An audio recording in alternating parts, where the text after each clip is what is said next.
Proof of notification. And I just want to clarify, I saw it was in the paper, but it was written at the wrong location. I contacted Cheryl Dull and Derek this morning to make sure in the future it's at the right location in the paper, and it was posted downstairs.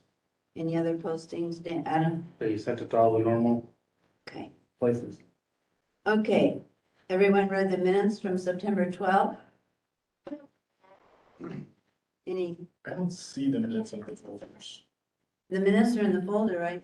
But it should have been, they were sent out with the agenda. Looked over. I just updated right before the meeting and I didn't see. I had got it from you from the original minutes you sent to me. I'm gonna move on and you please send the minutes and we'll come back to it. Okay, I don't know what else to do. Wait till November, Yeah, approve the 2 months at once. well, we can, although it was an important meeting. Okay. All right. So first of all, Cindy, we do the food service update, and we most want to welcome Stephanie Dari, who is our new food service, is it coordinator? Administrator, director. I think it said director in the paper, yeah. Okay, so you want to just stand up and introduce yourself? I will slowly introduce all of us. Good afternoon, my name is Stephanie Derry. Today is my first day, so I am not prepared. I haven't seen anything that anybody's talked about so far. So I will be listening and taking some notes. Yeah, well, we welcome you, and I'm sure Cindy is really happy to see you. She's very nice. Okay, Cindy, would you like to go on with the finance update? Well, we have a revenue of a total of 11,441 and 28 cents. On receivable of $19,927.52. Is there a microphone on over there? I can't. The hear. mics aren't They don't working. work. Oh, the mics are not working? He just said that. Oh, Yeah. okay. We'll I make, didn't hear that. no, It's on the first page. yeah, it's on the first page. Okay. Go ahead, Sue. We had some burlap Olympics. We had fun with the students this week. I've done some other cookies, bars, items that I can handle. And the cafe is going great for the hours that I'm open right now, and hopefully we can be open more hours with Stephanie on board. Any questions? Did you have to turn anything down, any events or anything? I did not turn any down. I worked hard. I had one cancel on me, and I used the food accordingly. Awesome, thank you. Thank you. And the monthly expenditures, the total to be paid? To be paid was $33,371.86. We have a motion to pay, I don't know if we're on or wrong. Do I have a motion to pay the expenditures? Ingrid Gessner moves, Second. Chad Cosgrove seconds, all in favor? Okay, I realize it's your first day. I was wondering, you had a list of initiatives and ideas that Angie Arneson left. Are you going to be in contact, or you have ideas, or how is that, how are you planning to progress? I haven't actually seen that Sure, you just, information. The one this morning on the Superman. yeah, Yeah, The people that are living across the street, we're gonna go ahead and go together and contact them. Anything else this morning?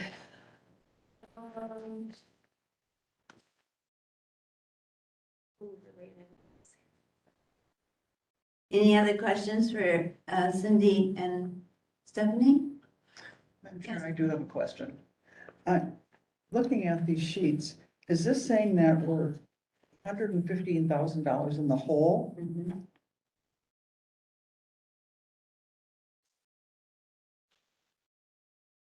And our revenues expected are only 11,000? How did that happen? Well, we haven't had 2 people working. We've only been open, city's working your head off. And we're planning to have a lot of new initiatives eventually and get things going. Isn't that carryover though? from Yeah, last it's year? very- That's cumulative from last year or Last 2 year. years? Yes, yes. It's not just this year. Oh, okay, so that makes me feel a little better. Yeah. COVID did most of it. We did zero out the, count The last, through December 31st of 2021, Yeah. however, so I In don't, 2021, I didn't know that. yeah, the last county board meeting, so you could just check with Derek, the clerk, to see what the new running total would be and update it, and then it won't look so shocking, Well, hopefully. it looks shocking to me, but I don't understand it all. Okay, check with Derek on that. That's a good one. Any other questions? Okay, since it's your first day here, and I know you two have a lot to do, so I think we'll excuse you from the rest of the meeting today, and we'll hope to see you in November for a longer time, if that's okay. And thank you for coming, and we really welcome you. And at the November meeting, we hopefully have more time to introduce each of ourselves, okay? Thank you. Thank you. Thank you.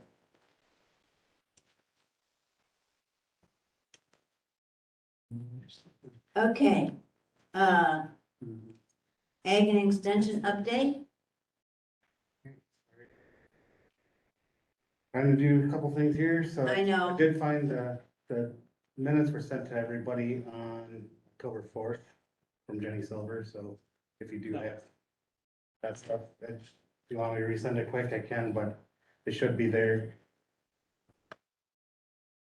So, just kind of looking at the presentation, the finances listed here.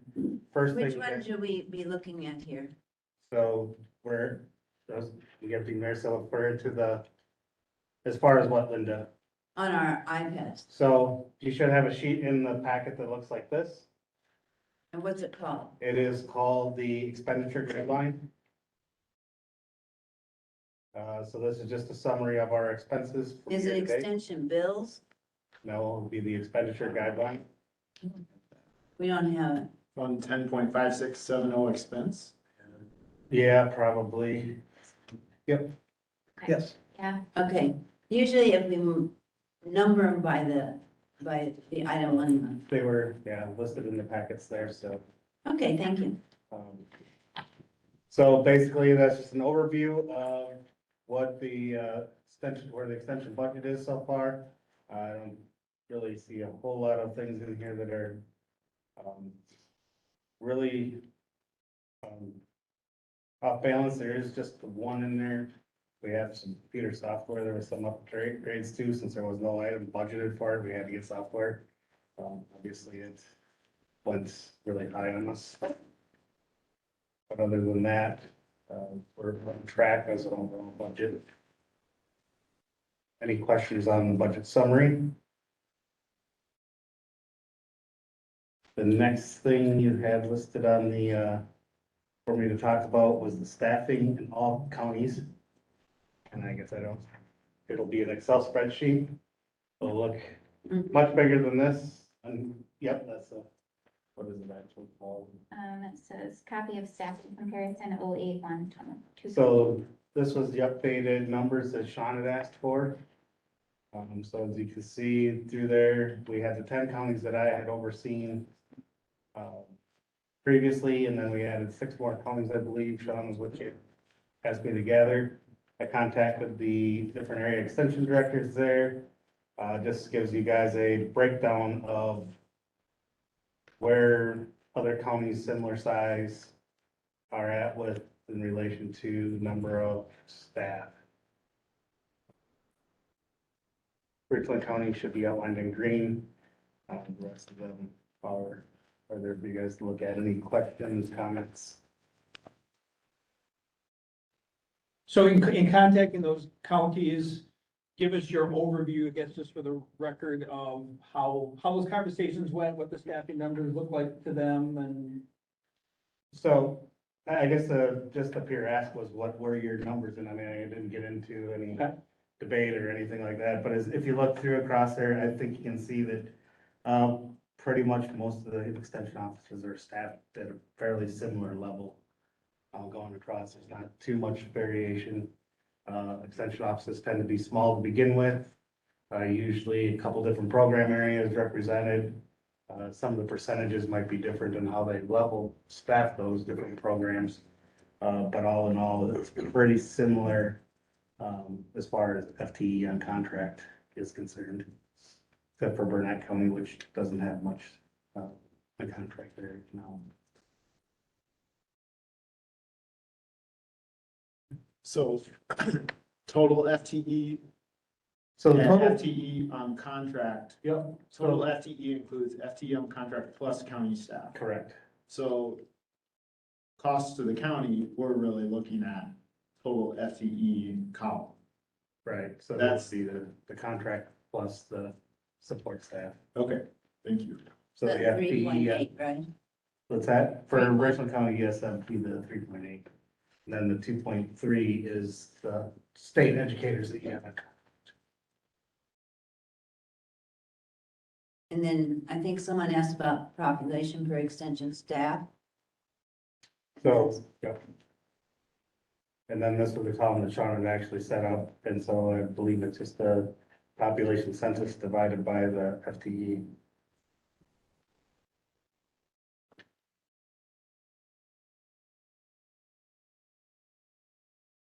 So, Go ahead. Madam Chair, yeah, it looks like it varies from 1 to 6.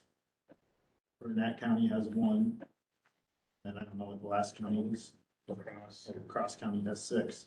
And then staff per population, it looks like Crawford County is the only county that has more staff per however many people than Richland County. Of course, the bigger counties, they have less staff per population, so. We have more staff per local. We had 3.8 for every 4,581, right? We have 1 staff for every 4,500 people. Yeah. Whereas La Crosse County has 1 staff for every 20,000 people. Mhm. The other thing to also keep in mind with that is as your population grows, right, obviously these are dispersed numbers over.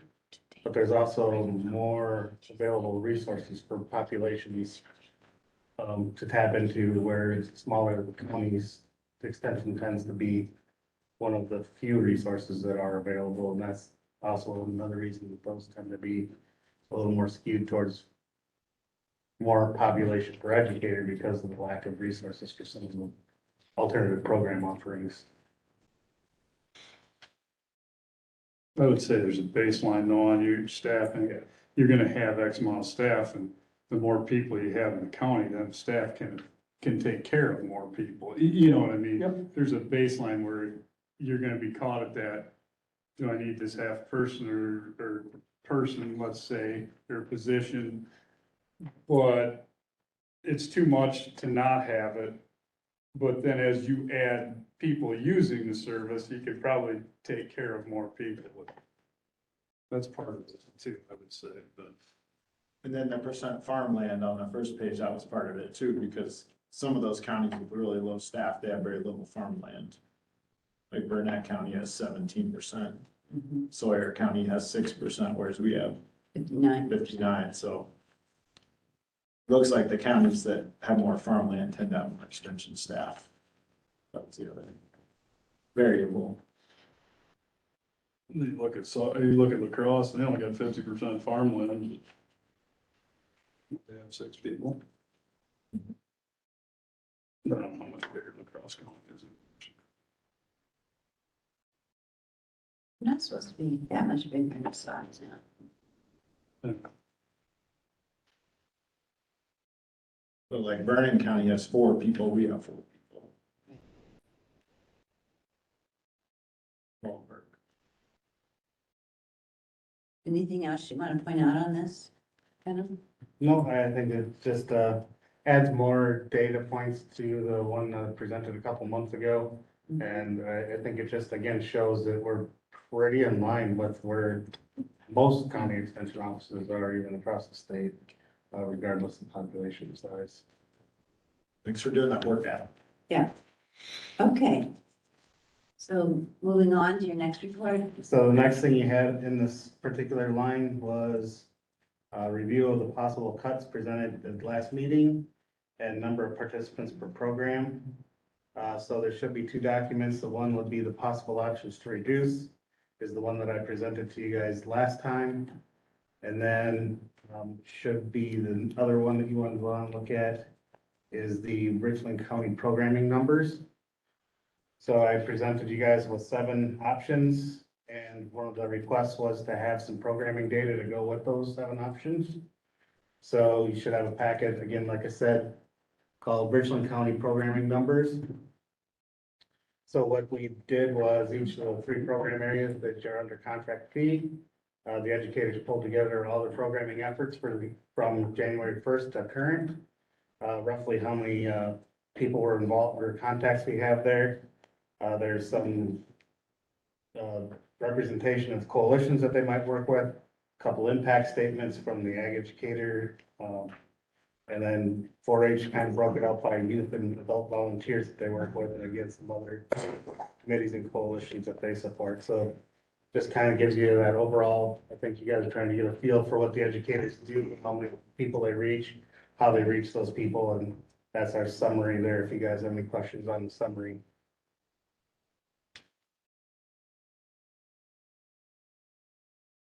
So you don't have it exactly by, I'm confused.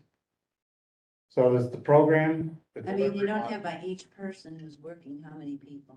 So the You first did it by one, programs, right? right, so the first one would be Chelsea Wannick. Yeah, I know, So is that, all those charts, that's what Chelsea's worked on for so far this year. yeah. The next page would be the agriculture person, so that's all the programs that that person has done through the year.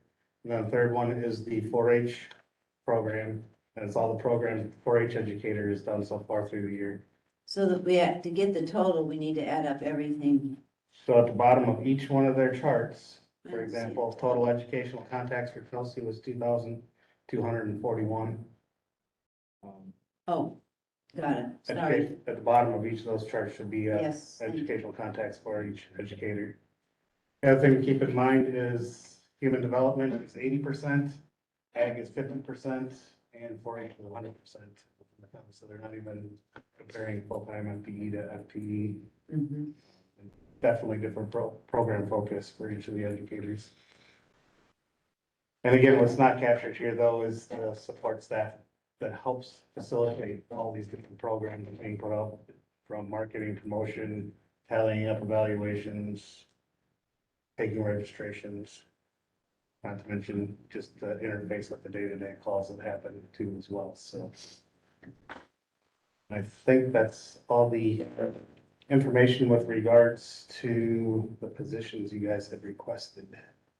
So there's 140 youth in 4-H and 86 adults, is that right? That's what she has on there, yes. Well, actually, 4-H Community Club's 207 youth and 88 volunteers. I have 140, am I reading something wrong? Nothing picking on you, Ingrid, but this is one thing you wanted to know. You have any questions about that? No, I think this is helpful information. Can you state the FTE time for each of them again? You said the, Human development is Chelsea Wannick at 80% time. Agriculture is Carolyn Idy, and she's split with Crawford County, so we go 50% of her time. I didn't hear you. Carolyn is 50% time, 50. so Hand him this. the microphone doesn't work. What do you mean, doesn't? The microphone's. They're not working right now. And then and then Carleen, the 4-H educator, is 109 for Richland County. So what's the 1772? Is that SNAP? Where are you at? The total? you're on page 6. That is for Carolyn for the ag. So Carolyn had a 1,772 educational contacts so And far this is this year. 204, then I'm trying to. What page are you on? Page 4? Yeah, just a minute, I'll show you. Oh. 240 is Total the coalition coalition. members supported. Yeah, that would still be under, Chelsea.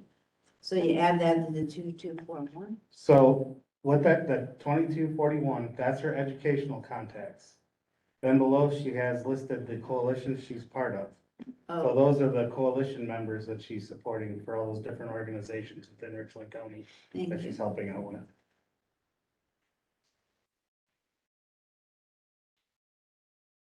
So And the, then for 4-H, it was split into two things as well, Yeah. correct? Yep, yeah.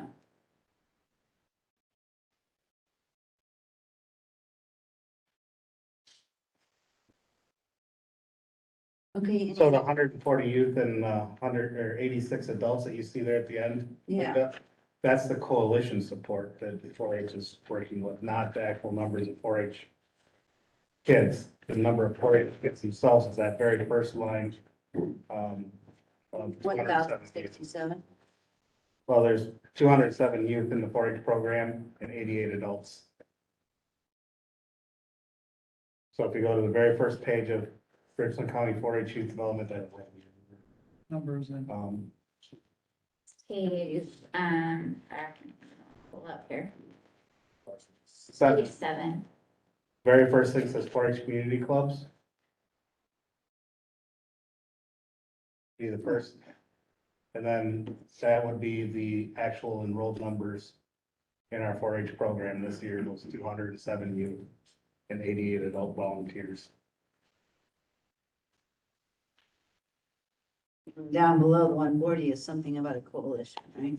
So then when you get to the very last page, that total number at the back, yes, that is the coalitions that she works with, the members, they're heavily, obviously youth coalitions. So there's 140 youth and 86 adults working in those coalitions that the 4-H program works with. So when I did continuing education and I known my numbers, people would ask me, are you counting the same person that's going to the same level of learning lecture twice? Could be, And I was, because we were counting how many people showed up, so it could be the same person. yep, so these are just educational contacts, they're not unique contacts. Yes. Okay, we're gonna keep moving on this and so then we'll come to a consensus of this. All right, the next one, So the next item you have on there was the number of estimated days for kitchen. Yeah. So there should be a use of kitchen space summary. So the three main programs that we use that are food-wise, 4-H, and human development and relationships. Just a general outline of their anticipated use of the kitchen space in East Hall. So pretty much food-wise really uses it for food prep. We need storage, sink, counters, microwave, oven, those types of things. And roughly they're looking at 2 hours a week for food prep for their programming. It ebb and flows during the year, right? pardon? It ebb and flows during the year. That 2 hours is kind of, if we average out over the whole year, obviously it's gonna be higher use during the school year because that's when we have contacts with the schools. If you guys have any questions on food-wise, how that works, Sheena would be. So the 9 months, it would be 2 hours a week. So we figure out how many Well, that's weeks. throughout the whole year, saying that Okay. during 9 months, that number is actually higher than 2 hours per week. And during the summertime, it's lower than 2 hours per week. Sure. 4-H, as used, they do a food, fun and fitness class. They do that also in conjunction with human development, so it's kind of listed twice there. 4-H project meetings, they had six cooking classes this year. Monthly at their junior leader meetings, they usually have some kind of food thing that's happened in conjunction with that. 2 to 3 times per year for day camps. And then they also do 4-H food prep for events held off-site, now that that's available to them. And then again, human development relationships, 6 to 8 days per year for food preservation and 2 to 3 times a year for cooking classes that they do. So, I can attest, before we moved down to East Hall, we didn't do this much with food. And now having that resource, it's expanded into an expectation of our program. We haven't talked about the other, I have been more than once now in contact with the high school. And, I talked to them Friday again, and they are willing to, if they know how, when or how many times, to work out some sort of, maybe sort of a deal for it. So I think it's possible that we might have, and that's probably the best kitchen you can have in town. I know it's not right next door to you, but they seem to be willing to be amenable. Yeah, we've had, as we've worked with the school in the past, summertime programming always gets to be tough for them too. Just because then we have to pay for custodial staff and all that stuff as we use those spaces. Which is true, right? There's opportunities, but we're gonna have to budget for those. Or, charge more appropriately, I guess, for the people that use our programs, so. Those are always options, and figuring out how to pay for those options is where we move forward. Okay, so, I think we need to go back, everybody, to the options that you told us and review that and be discussing whether we didn't say we're gonna take action on it. We should have that on there for action, shouldn't it? So let's look at the possible options for reduction. I don't think everybody was here at the last meeting, so you want to review that so we can go through it, because that's what we're supposed to be figuring out. Chair, may I ask a question? Had we made a decision on moving the extension back into, Melville Hall, or was that just still discussion? Well, I think Mike and Adam are working on it, correct? There's been no decision made, but we've been in conversation. I guess one of the things that we should have asked for this meeting, but we didn't, is you mentioned that it was going to be a fair amount of money for the internet and the telephone system. And do you have a figure for that? I don't, we've been, one of the things that Mike and I have been trying to figure out what would kind of be agreement if we could tap into campus resources. I think when we moved last time, there was some costs of just changing the telephone lines, for example, moving them over, redoing the phones. They're just different things that happen. We haven't even got to that point because we don't really know what that configuration is gonna look like for sure. So I think that'd be a little jumping the gun to say, hey, what's gonna be the final cost here if we don't even know how many offices, how many, where's the copy machine gonna go, what's already there. So we have not got to that stage. I know that they don't remember what moving cost was last time, $2,000 just to move the offices back and forth, so. I have a really quick, when you consider the kitchen, just one more thing to loop into that, at least for food wise, is food storage. So in the school, I don't know that we could store food there for programming. So that's just one more thing to think about, I guess. You talk about refrigeration? Yeah. Madam Chair, so what's the advantage, what's the financial advantage of moving to Melville Hall? And then we still have a building, we're still paying for that building. Is that building, are you thinking that building would be sold? Is that really a cost savings? Well, I think we're hoping that we can get out of the contract with that and rent it out. And then because rent it's it out. feasible. Right. So we're looking for ways to save money. And I think this is there's definitely offices available at the campus, plenty of them. Right? Mike, I don't want Yeah. to speak for you. Yeah, there's offices available, should be enough office space available.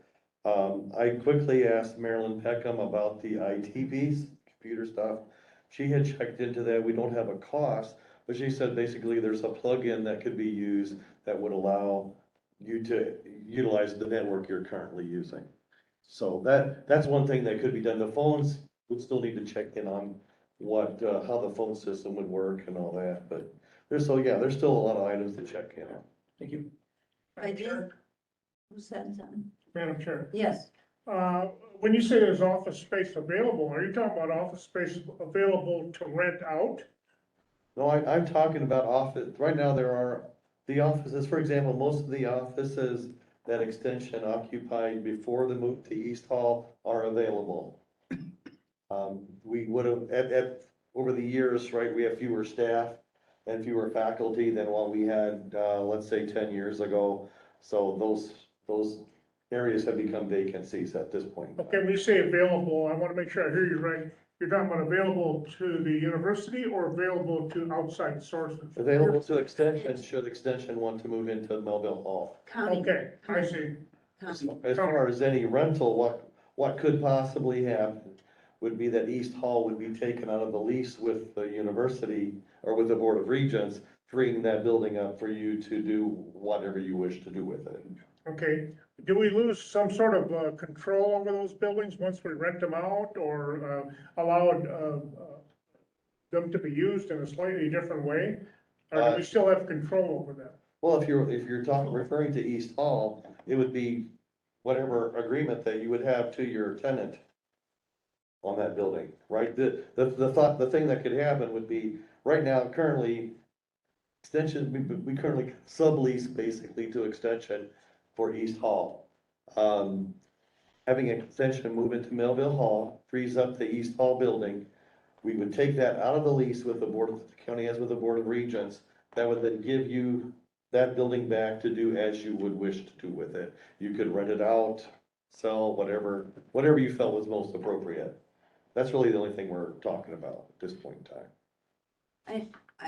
We're supposed to have this report to the referendum committee by October 31st to the latest. So I would like you guys to work on that so we can say whether it's gonna happen or not. And I mean, how much it will cost. Is that feasible? So you want to move to Melville, or say you're moving out of East Hall to Melville Hall, you want that part of the referendum? Well, it's gonna be part of what we're talking about in cuts and where are we gonna get more income? Yes. Is it a cut though? I don't, Well, that's what we're trying to figure out. that's my question, is it even a cut? Because we're just moving over here. I mean, you're moving from one spot, we get the building back, but if we don't have anybody to lease it, Right. then it it's just two sits unknowns, there. Because we don't know, can we get out of we have to figure out whether we can get out of the contract. Right. And then we don't have anybody lined up. Well, we can't line anybody up till we know we have it available. Yes, but I'm just saying that's another unknown. Would we have somebody that would actually want to utilize that space? Well, it's quite a desirable space. It has its own parking lot. It has a kitchen. I'm not disagreeing, I'm just saying Yeah. it's pretty hard to count on those two things when they're unknown.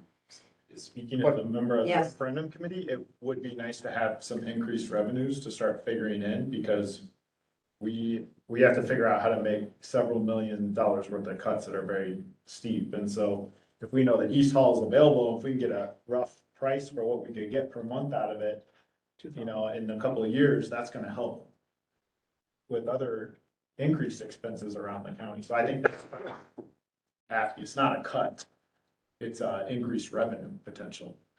And you would just need to have an idea of what that might look like. So we can plug it into Clint's 5-year Yes. financial plan. Right. Yes. Okay. Yeah, suppose we could get a area square footage rental cost, calculate the square footage of that building, come up with a number.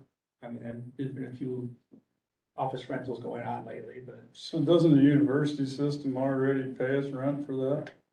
No, How does that work? No, there's no currency exchange in the In the agreement. whole campus? They just use the campus for free? but we own, we pay for it. No, we pay. Yeah. $1 for My question- 99 years. Yeah, That was the contract signed in the 60s. yeah, That was my question. yeah, a good question. In return though, right, is the maintenance and things like that is supplied then by the university staff. And- Yeah. And you guys have the capital improvement stuff, but, Yeah. and that works in with us too, right? So we don't pay rent or we're not utilizing any other custodial staff or anything besides what's on campus. That's where this works out really good for us. You know, we're both education, we hope to bring some extra people on campus that might not be there otherwise. And that's where that relationship's always worked out so well over the past however many years we've been on campus there. And so I guess that's how we ended up on campus where we are, as far as looking at numbers to move us over, is that really from this body something that's gonna be a number that's gonna be influential on the referendum budget because we're not paying rent, we're not paying, it's just a matter of moving, it's a one-time cost. Doesn't have anything to do with the referendum. Right, Right. so It really doesn't. if we plan it or Although it not, might help with other It would costs. help it might to know if but- we think it's a feasible move, The increased revenue. yeah. So I don't remember where we landed at the last meeting. I think it got briefly discussed with this whole kitchen issue. Was it not a possibility to use the campus? Well, there was some talk of building a kitchen, but I thought that was pretty expensive. I mean, what we have currently. Oh, I'm sorry, there's some talk of what? Mike talked about knocking some walls down and building a kitchen. Yeah, there would, several things that we could look at, right? We could look at if the most feasible option would be to build a new kitchen for extension to use in Melville Hall, that we would have to, right, have that design and have that work done to get an estimate on what that would cost. I think we also threw out someone also mentioned about using the kitchen in the cafe. Right, I don't really, I'm not an expert. I would think that is a commercial kitchen. It may not be suitable for your educational needs. I have no idea on that, but it's not like a home kitchen that anyone would use if you're teaching home type of curriculum for Yeah, in but the place it program. crossed The my high mind. schools would be any Go ahead. different. The high schools would be the same. The high school is not a commercial, it's a public room that has the mirror for all the teaching and has 3 ovens and all the things. It has a complete teaching room for a kitchen, but go ahead. one flip side with that though is like all our food prep that we do is during the day. They probably don't want food wise going into the high school in the middle of the day while they're taking classes. Well, I don't know, they seem to be pretty open to meeting our needs right now. But you're only using one stove at the moment, right? Yeah. Okay, so we have a whole cafeteria that has a kitchen on the outside with water, refrigeration, all sorts of things. And all we need is a stove in that outside area. If we look at it, there's nothing more you need other than that But outside would only in be the eating area. That The kitchen door locks and the outside area has kitchen, refrigerator, it has, Do you mean dishwasher. outside, like outside the no, building? no. we're outside the kitchen. Okay, There is a small kitchenette in Melville Hall in the corner of the building where extension used to be. okay. There's a very, very small kitchenette. It has a small sink in it. It has a counter for a microwave and it has a refrigerator. It's not big. It is not anything near the setup that they have in East Hall. You would not be able to conduct a class in that kitchenette. You can hardly get 3 people. Wait, which kitchen are you talking about? Excuse me? Which kitchen are you talking about? I'm talking about the little kitchenette that's in Melville. No, I'm talking about the cafeteria. Well, The cafeteria has everything, if you lock the door of the kitchen, it has everything you need except for a stove. Take the stove out of the east hall. Does that make sense? You just gotta- Do you go there to eat lunch at all or anything?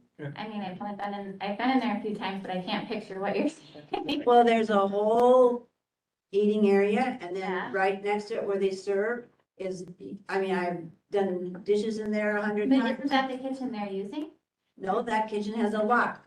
Oh, That's where they prepare their food inside there, but they also prepare the food on the outside oh. some. So Okay. there's 2 parts to the kitchen. well, Adam and I had talked, and when I went over with the extension, talked with the staff and faculty at the extension office, we talked about doing a walkthrough. We've not been able to schedule that yet. So that could be a thing that would be looked at during the walkthrough to evaluate if that would be a usable idea. space or not. Good idea. And would it be an option to utilize the stove for ag?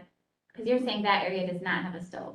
Madam Chair, when you say all you need is a stove, are you talking about a $700 residential stove or $7,000? 700, that's all they have now. They just have a residential stove. That's all you need is a residential stove, okay? All you need to do is move the stove. That's what I'm asking. Would there be space? Would that be feasible? That would be Well, something. we need to do a walkthrough, because Is it- really, we're thinking about more, I hate to speak for you, we're thinking about more than a kitchen, right? Right. We're thinking about an educational space that would have room for student enough. How many people do you have in one of your food wise programs? Well, so the food wise is a little different. Well, any of You do a them. Prep right there and then go to the schools with the food samples and that type of thing. Where we have like our 4-H groups come in and do a cooking class, right? We might be doing a demonstration of what that is there, but you might have 15, 20 kids sitting around tables doing other pieces of it at the same time while you're using the stoves. Yeah, so it's an educational space, it's not a kitchen, it's an Right. educational space, so you need to have a place for students and people to be able to teach the techniques that they will be using in that class, so. Well, a question that I would have with that is if you're needing the extra space and we have that prepared, which again, you would need to walk through that to see if it's possible. And I know this sounds kind of crazy, but if you're only doing something where you're utilizing a stove tap for kids to be able to see, is that an option to use like the hot plate type of things out in the area where there could be more people? I'm just trying to think creatively if they had. That would be something I think to consider as It's well. all feasible there. Okay, let's finish this in November and see if you can come back with some finances on all those aspects and do the walkthrough by then. So what finance aspects do you want me to bring forward? Thank you. I want to know how much it costs to move your telephone system. Isn't that what you said costs money? That's one. What about the plug-in for, Yeah, we'll work with Maryland Tech to see what that kind of, what cost would be associated from that IT perspective. Because that also would play a role in the phone possibly. Currently, the system that we use, our phones are connected to our computers and it all works together. I'm not sure if that's the way yours works or not for extension. Well, our phones don't even connect. I'm gonna let you guys talk about the phones. We gotta keep moving, okay? Right. So what other costs do you want besides the phone? Well, what other costs would there be? the moving cost? Moving, Physical moving desks and chairs, I mean. Yeah. well, I think we have a lot of desks and chairs available. And then you mentioned how much would we be able to get for Right. renting out the building? Square You foot. need me to find out how much it costs to Yeah. rent the. I can do some digging on that. I've got some Okay, for a good, Bob. Office. And Bob, I have the square footage for the building. Okay. That's what I'm just. Great. So let's go back to the options to reduce and review that, so we can think. Do we have any suggestions on this? We talked about the part-time staff. We talked a lot, is everybody on that page? I've got a suggestion. Yeah, Okay, so I contacted Kathy Fanta, I don't know how to say her last name. I know her pretty well, even though I don't know how to pronounce her last name. She lives up by Yuba. She is involved with the Yuba Homemakers Association. So they use the extension office quite a bit. They know it pretty well. Kathy's called me many times about this whole budget kerfuffle that we're in right now. And has a lot of ideas herself, a lot of questions, but I think, after I've explained to her and explained to some of the staff, she wanted me to talk to the support staff and get their thoughts, so I did that before this meeting today. There are, there are some maybe misconceptions out there, like what extension's being asked to do is a drop in the bucket compared to what the highway department or HHS or sheriff's is, and I explained, no, everyone's getting major cuts. And so I think, that's a thing to keep driving home to everybody. Really, almost no one's getting left in the dust. No one is being picked on here, is the way to say it. So I said to Kathy, what would you cut? She couldn't decide. So then I asked the support staff, what would you cut? They couldn't decide. Of course, it's pretty awkward for them. So Adam's sheet here, I think is super helpful. It helps me just jot something down. So I'm gonna make a motion and then I'd love for the group to pick it apart. But I'm trying to get to 37 grand and get something out there. So I'm gonna make a motion to select the second bullet on this list here. That's the reduction of the full-time support staff from 35 to 28 hours a week.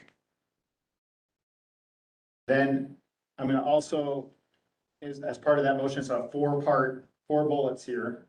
The fourth bullet, the ag one, I'd like to amend that one, so instead of 33%, it's 25%. So the savings on that is going to be a different dollar amount, it's gonna be 11,225.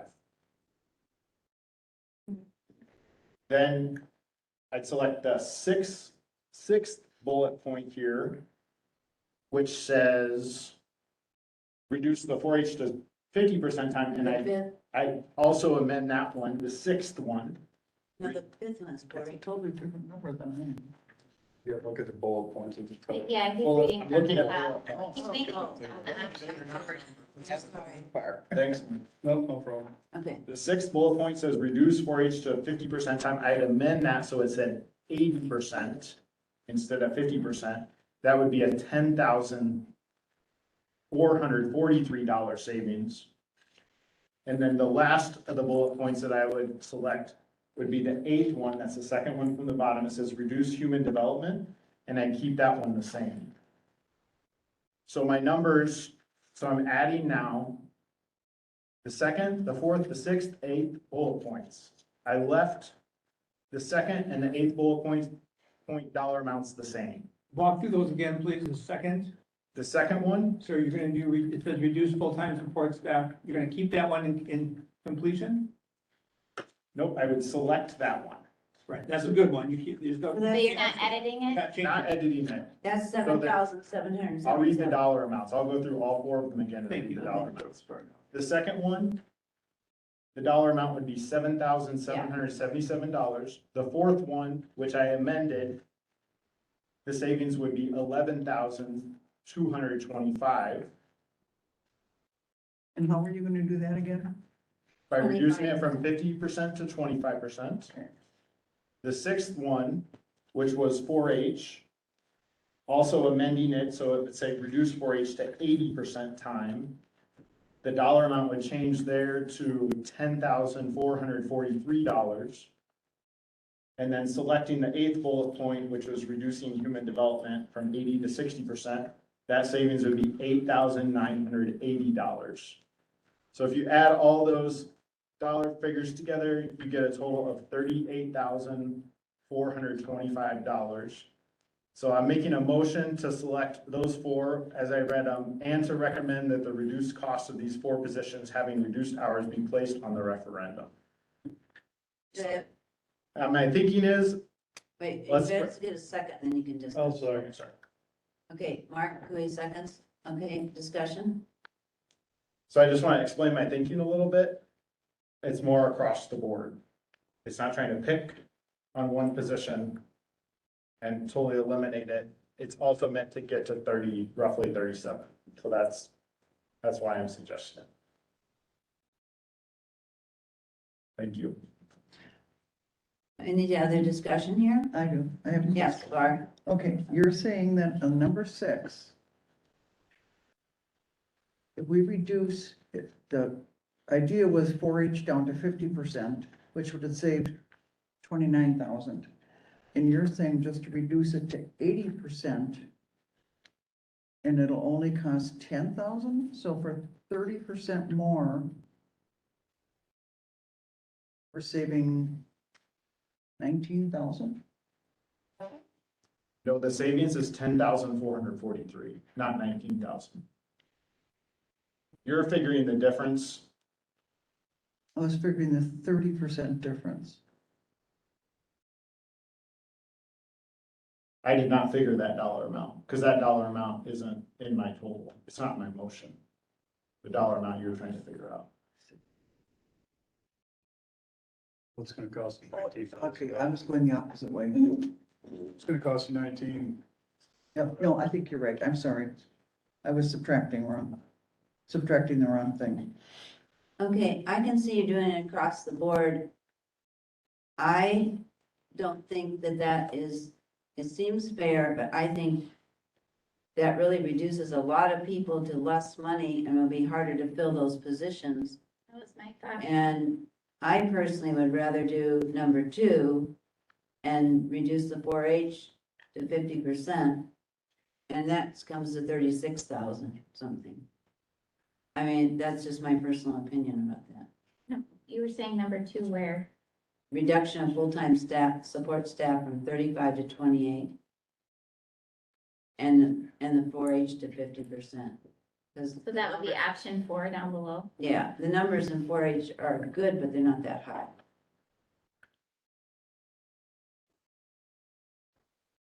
Any other comments on John's?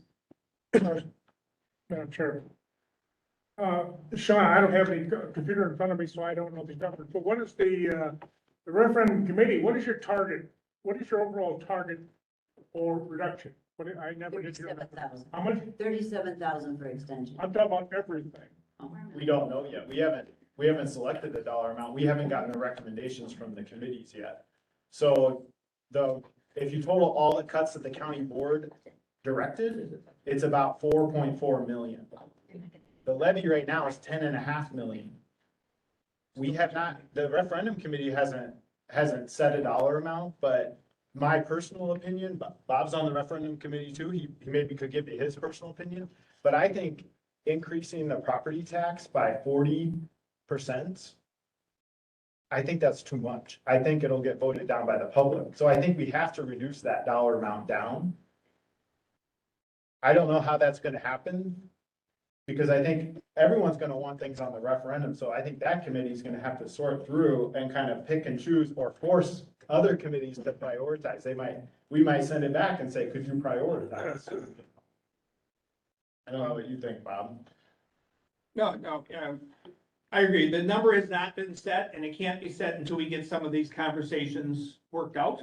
And that's what we're doing. The 2 key points, and I don't want to get too far off on other topics, because we need to focus on this. The referendum's gonna have to be very specific, and it's gonna have to have a dollar amount with a time limit on it. And we don't know those 2 questions yet. That's what we're gathering all this information for right now. That's. Okay, any other discussion on the motion here? It's an important motion. Well, I mean, my thinking was similarly to yours, that I worry if, those do not go to, if they don't pass in referendum and we wind up with these percent decrease for each position, similar to what she said, are we gonna be able to fill those positions? People that are currently there, will they wanna stay in those positions? You're creating, I don't know if we're creating a lot of difficulty then as far as filling and hiring, versus if you take just one position and cut it down to half-time. Adam, just a question, what's that do to the ag position? So the ag position currently, right, so, if you went down to 25% time, there's a couple options, right, it'd be 50% time maybe in Crawford and 25% time here. The original thought behind the 33% time was just to be able to pull another county, see if there's another county to be willing to share with us. Same with the 25, I would assume. Right, to try to make That's up the some same path difference, you would go down, right? if that's an option out there, so. I mean, those are all hypotheticals, right? I mean, that's how you'd have to try to keep that as a full-time position.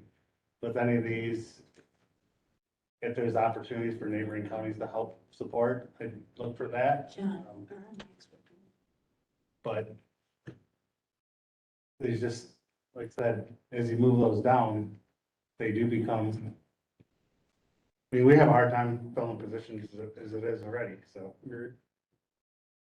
So thinking, under option number 2, you have to eliminate part-time support staff and reduce the ag position to 33% time. How many part-time support staff are we talking? One, One. currently there's 1 part-time and 1 full-time support staff in the office. Okay. Does going from 35 hours to 28 hours affect the benefits? I would guess so. Like that. So then trying to fill a position like that would be even more difficult. And I would also suspect that reducing that many hours, you'd probably shut down the office 1 day a week Or more, or more. if you're out in the field. Yeah. Well, they can stagger their hours, can't they? Does- There's 2 office staff. Yeah, there's 2 support staff.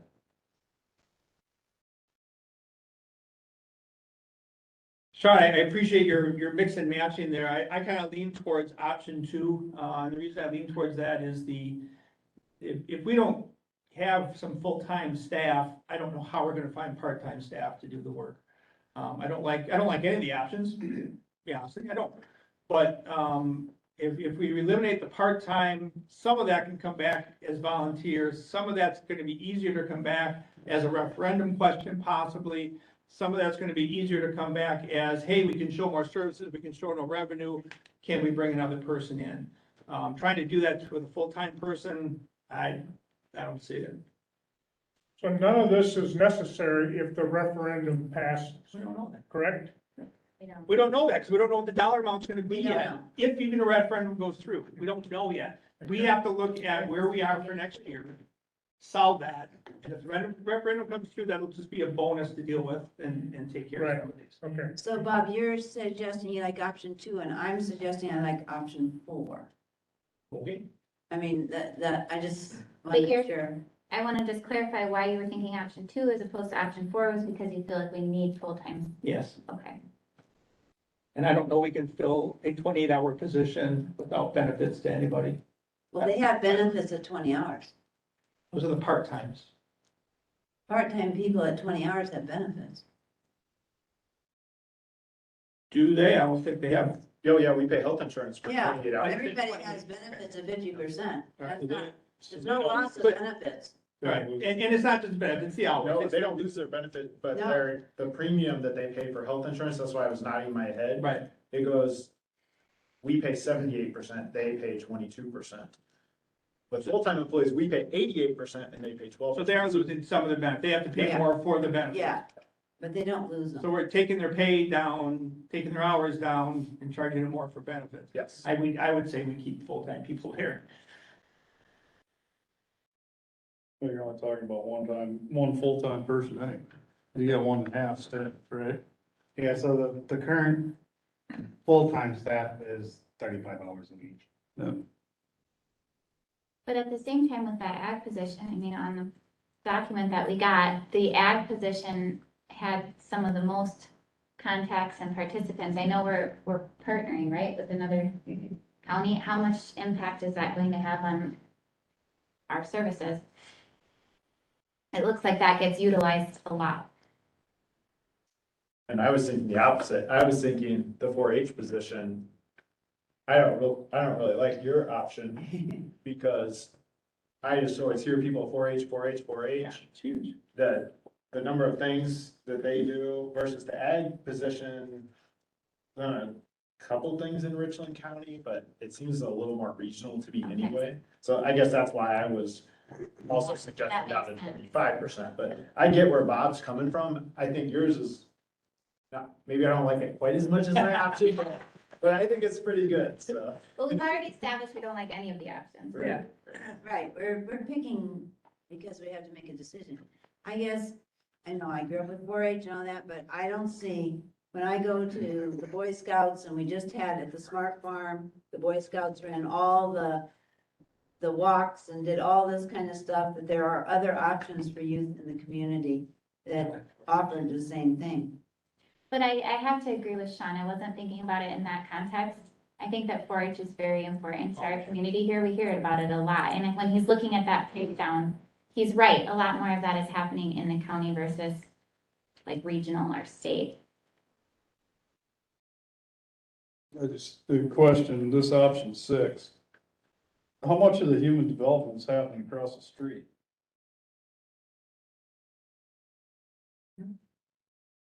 I mean, that's always been a question, okay? So as long as I've been on an extension, that's always been a question is, Yes. how much are we doing at Health and Human Services? How much is Chelsea doing the same work as we're doing across the street?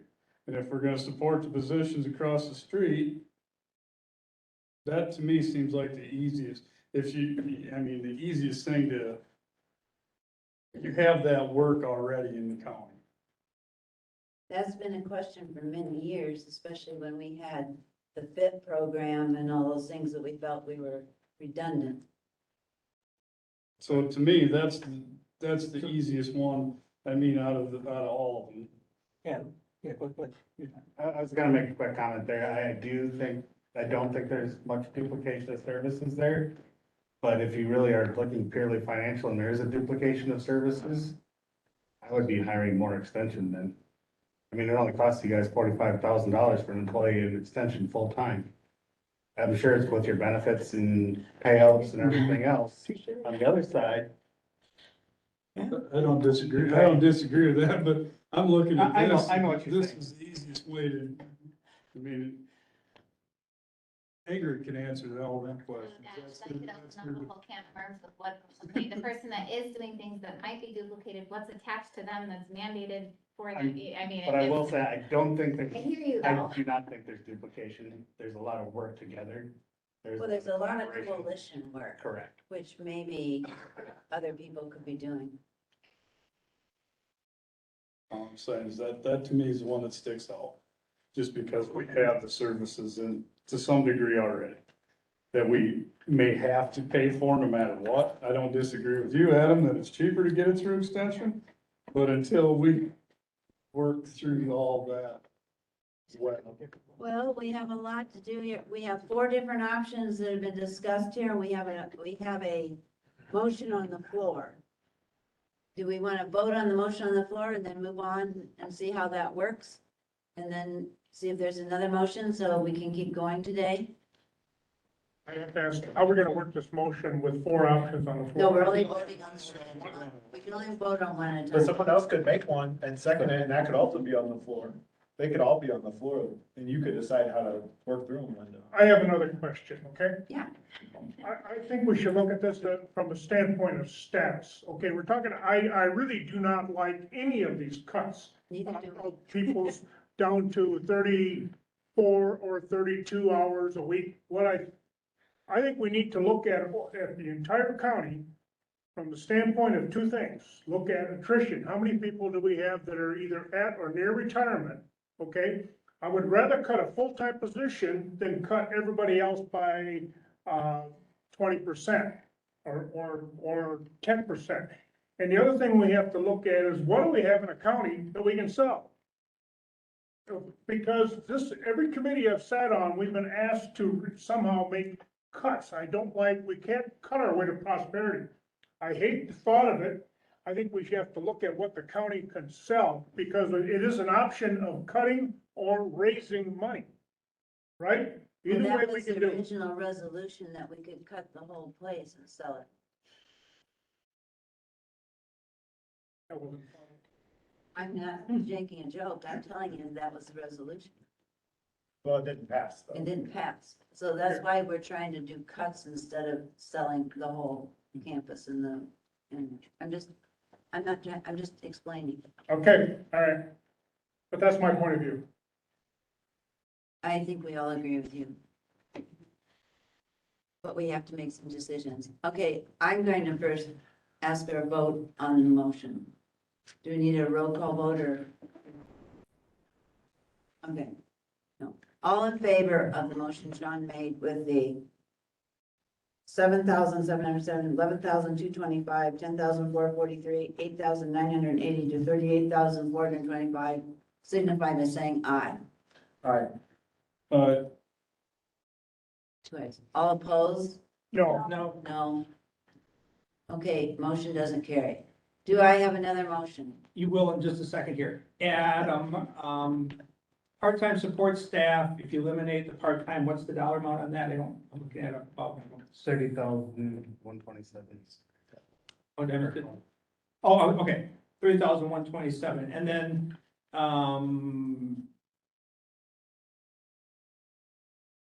4-H at 50% brings it It to, would be 29,000. oh, way over. While he's figuring, I have a question. I noticed in there you did not have a oh, no, you do. I'm sorry, I spoke too soon. You have reduced human development from 80 to 60. I thought I only saw eliminate. Where did you include that in one of these What's- options? Oh, option 6. Okay. That was your suggestion, right? Well, that you have to do with the part-time support staff, but Then you're 38,000. So then we'd have one full-time support, okay? So I guess, what I would, I don't know the percentage of reducing 4-H to make up that 7,000 difference. So my suggestion here is eliminate part-time support staff for $30,127 and then adjust 4-H position to whatever percentage equals the balance. You could go down, Bob, you could go down to 85% time, and then your total would be $7,800. Okay, Say 85% from 100 to 85%. That would be fine. Thank you for that number. 85% would be what again? 7832, I'm rounding. 7832, perfect. Okay, that, No. so And what that do was we got? good already. So my suggestion is the first bullet point, eliminate the part-time staff for 30,127. And then eliminate, or then reduce the 4-H to what percentage you call it? 85. 85%, which saves $7,832 for a total of $37,900 and something. Is that a motion? As soon as we're sure we have numbers right. Megan? Oh, yeah, I got 37,959, That is my motion. 929 or 950? 59. Okay, so we have a motion to eliminate the part-time staff and to reduce the 4-H to 85%. Do I have a second? I'll second that. Okay, Discussion. Barboy seconds. Why did you change from ag position to 4-H position? I changed it for a couple reasons. The egg is important. It's already, there's an opportunity that could possibly go to other counties. I think if we go to a referendum, I want the 4-H to continue, and I think the 4-H will bring, if it goes to a referendum, and we can put that in the referendum, hey, we need to support 4-H, that has a better chance than just saying, hey, if we're ever gonna go to that point.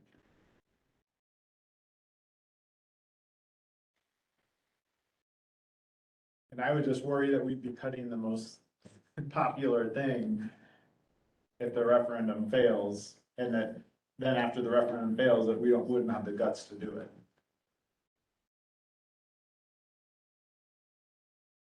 Guts are something we're gonna have to be dealing with on this, the whole thing anyway, and there will be people unhappy no matter what. I think the 4-H is a wonderful program, and I think we can garner good community support for something like that.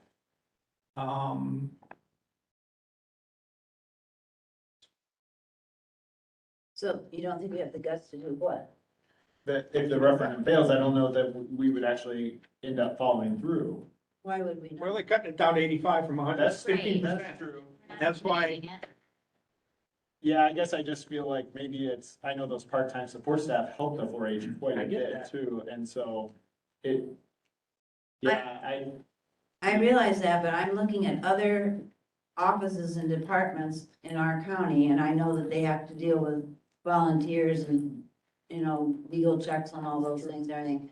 But not many departments here have a support staff that helps them. Almost everybody does their own support. There's not many support staff. And it's still 34 hours a week at 85%. Yeah, if things go well, you can take that, if they want more hours, take that 34 hours up. That's, Well, the educators are salaried positions, but it's. there, okay, thank you. More discussion? What does that do from your side of that, you're reducing that down to 85%? An amendment in the contract and Carleen gets paid less. Okay, just so I understand how it works.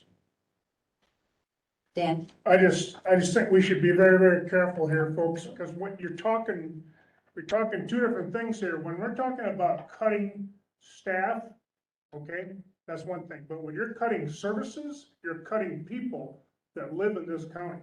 That's what you're cutting when you're cutting services. what would you propose then, Dan? What's your favorite option out of these? They're up there. I was gonna vote against every one of them. Well, how are we gonna balance the budget? We can't raise property taxes. We have to take this county and say, energy lives here. And if we're cutting our county employees to 85%, 80%, whatever, energy does not live here anymore, okay? I don't think this is the right approach. We must have something we can sell. I know of several things we can sell, I'm not gonna bring them up here, but this is my approach to this. We have to look like we are not cutting and cutting and cutting. Listen, I spent many years on River Valley School Board, and we tried to cut our way to prosperity over there. You know what we did?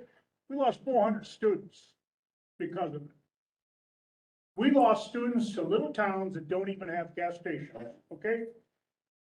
Of all of the amenities that are involved in the River Valley School District, we lost students to towns that don't have gas stations.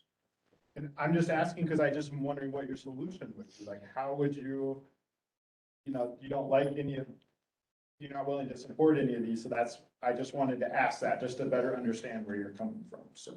Yeah, let's look at what we can sell. That's what I'm looking at. Okay, so at our next meeting, why don't you come forward thinking about what you could do? That pertains to this committee that way. All right, I have a motion on the floor to eliminate the part-time staff at extension and to reduce the 4-H to 85%. All in favor signify by saying aye. Aye. Aye. Opposed? No, No. Okay, let's do a roll call. Adam, can you do it? All right. Sean? No. Mark? No. Barb? Yes.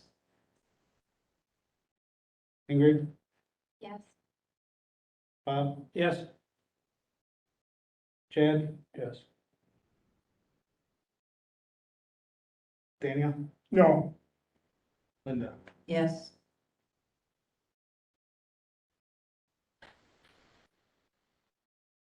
So I got 5 yeses and 3 noes. Okay, the Motion motion carries. passes, and we'll forward that to your committee or to the county board.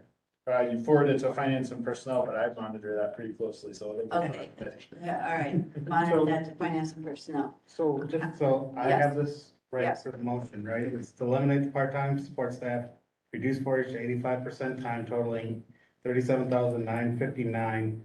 And there was something about referring it to the referendum committee. I think that's, Or is That's that not automatically? part of I didn't say it. we talked about that. I think that's a discussion. I'm not gonna put that in there. I think That's that's not- something that we yeah. will, Just wanted to make sure that. yeah, I think that's something we're gonna bring up at referendum. But we do need, But To don't know- we have to have that from our committee? that's right. We Oh, need to know that. oh, from this committee. They have to know. Okay, then yes, then that would be part You of it. didn't state it, I stated it in my motion. Right, and I That's fine. mentioned that was a goal. Adam, do you think you got it? No, I need the wording. No. Are we saying that this is included in the referendum? I'll make a motion that what was just passed, be recommended that that those reduced costs of those 2 positions, be placed on the referendum. Okay, I will second that second, motion. okay. Do you have any discussion? All in favor signify by saying aye. Aye. Opposed? no. No. Okay, 2 no, and all the rest aye. Okay, I'm gonna do your expenses, and then I'm changing the order of because we're gonna lose some people here. Make sure Adam's caught up first. Okay, So then you should have, the last one should be a summary sheet of our expenses. For exactly what the title of the thing is. So we have, Extension bills. extension bills. So we have in the office extension accounts, so these are the levy supported dollars. We had our usual leasing, telephone, office supplies, those types of things for this month, $533.20. Office agent program accounts, so these are dollars that we generate for programs. And then turn around and use those back to the program, so we had our Juntos program and postage program. So for that, those accounts are $676.19, and then our soils, which is a direct in and out account that we have, was $38. So those are the three program accounts with its summary total. Can you do a motion to pay the expense? Bob, Frank moves, Chad Cosgrove seconds, all in favor? Aye. Okay, I know we have a couple people have to leave at 3, and I'd like to move to number 9. Discussion plans for a consortium meeting of campus and community groups to plan meeting with UW-Platteville, interim chancellor, and other Platteville administrators on the main purpose of recruiting and other initiatives to increase enrollment in UWP Richland. At the last meeting, the committee asked me to work together to put together a consortium, if you recall. And I did ask you if you had questions on that. And so I have met with several different people, and I put together, and in your file is an email that I did send. It's number 909, interim chancellor. And I will tell you who I have agreed to be on a consortium committee. And of course, that would be us. And then the Richland County Campus Foundation, Terry Sobranik, the president, Norlene Emerson, the vice president, Roseanne Knorr, the executive director. From the UW Richland Alumni Association, Kathy Granger, president, Elizabeth Dietelhoff, who's a member of that. The campus steering chair, Brandon Federley, I have not heard back from him. The student senate president, I have not heard back from Jonah Zaria. The Friends of the Campus, John Poole, Dorothy Thompson, and Barbara Wenz. Neil Bard, I've heard from all these other people. Neil Bard from Richland Hospital, area business people, I've heard from Mark Jelenic. Ron Fruit is considering, he's not sure with his new position of the selling of the radio station, exactly what he should do, but he's very much in support of this, so, he will let me know. And the school district interim superintendent, Steve Board. And that's the coalition. And this is what we sent as we talked about at the last meeting, that we felt with the numbers being down, and we do have a good recruiter at the moment, which I have been seeing some nice emails, but that recruitment is the number one thing that we need to address. And I assume you've read this email because I put it in the packet. So we're waiting on a reply from interim chancellor Tammy Avetovich. And if we get that reply, then Cheryl Dull has agreed to do a doodle for all these members, including all of us, for a special meeting. And hopefully it's a time when most of us can come. Do I have any, is that what you guys directed me to do?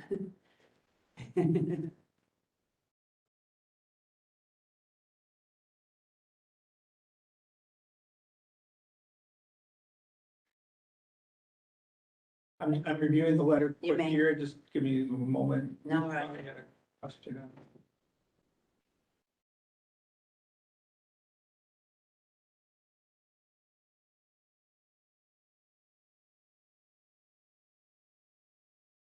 So it is also my understanding that the chancellor has a program or a staff that helps out with these things. Are you familiar with anything like that? A program or that's already out there and already going? I'm not sure what you're asking, Bob. Okay, I heard talk that that the chancellor had already set up a team of people that is looking at and working with these small campuses. And I heard it, I couldn't confirm it, so that's why I didn't know it. I don't think so, not to my knowledge. Right, that's fine. That's Just what- working with us as we normally work together. Okay, all right, thank you. Just getting a clarification. You know, I think, when you think about some of the conversations that have been happening, the chancellor, and provost have met on July 11th, the chancellor and provost met with a group from the Friends of Campus, for example. In April, Friends of Campus held a forum. I was there, at that time, Melanie Platt Gibson was there, who was our external relations person. So over the time, we have heard from these groups that are mentioned Okay. in this letter. And we have listened to them as well and listened to some of those concerns. Okay, so this is kind of bringing it together. Yeah. Marty? I have to go Oh, here soon, so. But in talking to Chancellor Vitovich personally, I know that the university system has a team, I think, as described to me, who would come in and look at our campus. oh yeah, she said that here last, in March, yeah. And you guys you're talking about two different things here. Right, Number one, you're talking about what are we gonna do to restore the campus, the college, I'll call it, not the camp. The campus is the physical part. the university. The college, university is, and you're talking about restoring the college and the university, which I think is wonderful, and I hope that we can. It'll probably never get to the level it was in 19, whatever, pick a date. But, those are good things. How about 1919? 2019. 2019. But what I want you to do, as the chairman of the board of Richland County, I would like this committee now to start telling me what you recommend, and everyone, the board, so we can vote on it. What are your recommendations for the campus? And Mike, I know, is going to speak here. It's on the agenda. He's gonna tell you what they need, I think. He's gonna tell you about, I would think, a reduced need for campus facilities. So, do they need all of Melville Hall? No. We could move the UW, the extension into Melville Hall. Do they need the campus library? No. Nobody's using it. It sits there. It's a valuable thing, Dan, you know, it's property. Are they using the gymnasium? No. No one's using it, or very limited. So those are the kinds of things that I want you to tell me and tell the board, so I can put it on my agenda. What are we gonna do with the campus? And that's the kind of information, maybe you have to develop a side committee to look at that. We've been trying to move quickly on, but it's been, you know, August 16th, you told us to, now is very hard to get all that done with a huge campus. Right, And when I'm talking, as you know, the foundation voted to give $100,000 towards toward capital projects. So we're finding things to find money. I have called different universities about using the campus and renting it. good. I'm waiting on hearing back from two presidents of different universities. I have not shared that yet because I haven't heard back from them. I understand. I guess right now we're trying to see if we can improve it, therefore then Platteville will spend more money on improving rooms if we improve and increase the other. And, I think that I agree with you. I know you want to know whether we're going to sell different things or not. We're aiming on East Hall, and we're trying to get movement on that, and we're slow at getting that movement done here. So we do understand the directive. Well, here's some of my ideas. And whether or not they come to fruition, I don't know, but the library, the Richland Historical Society, here's a home for them. They have no money. I already tried that through the library here. The And gymnasium, and just I an thought- idea, don't shoot me down till I get done. Okay. Well, I tried with Ken D to do it. I have a call into Ken. Yeah, Maybe I'll buy him a beer. get it Uh, done. As I mentioned, the auditorium, or not the auditorium, the gymnasium should go with Simon's. That should be a package. Maybe then Simon's can be saved by putting that together. I don't know what it'll look How does like. that save the county money? I'm asking, I'm serious. I don't know, Linda. I'm just saying, maybe there's a natural, I'm looking at the one over in Baraboo, they call it Play It Forward or something like that. They're busy, 12 months out of the year, so we have a wonderful. Well, I think gymnasium Mike is facility working there. with Simons to get that done. Yeah, I know he's talked to Tracy, so that, the auditorium, the theater. My God, what a beautiful thing that is, that theater. Isn't there some way to utilize that as part of the community? Maybe make it the people that run the auditorium, maybe they could take over the Copper Top Theater and has it part of the Richland area, Performing arts. yeah, performing arts. Those are the kinds of ideas that we've got to come up with here, or thoughts. And yes, I know you're not gonna be able to do all the research by October 31st, but those are the kinds of things we've got to look at. And once you sell it, it's gone, Dan. But there probably are things that that the county has that we don't need. We have too many buildings, I know that. We got lucky because we had a hailstorm a few years ago. We were able to put roofs on buildings that were way, way overdue, so. But these are the things we've got to look at. And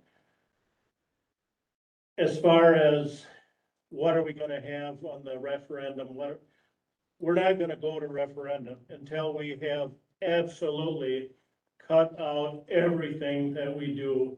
We can't honestly go to the taxpayers and say, oh, well, we want to run the county like we've been running it. You want to give us $4 million more per year?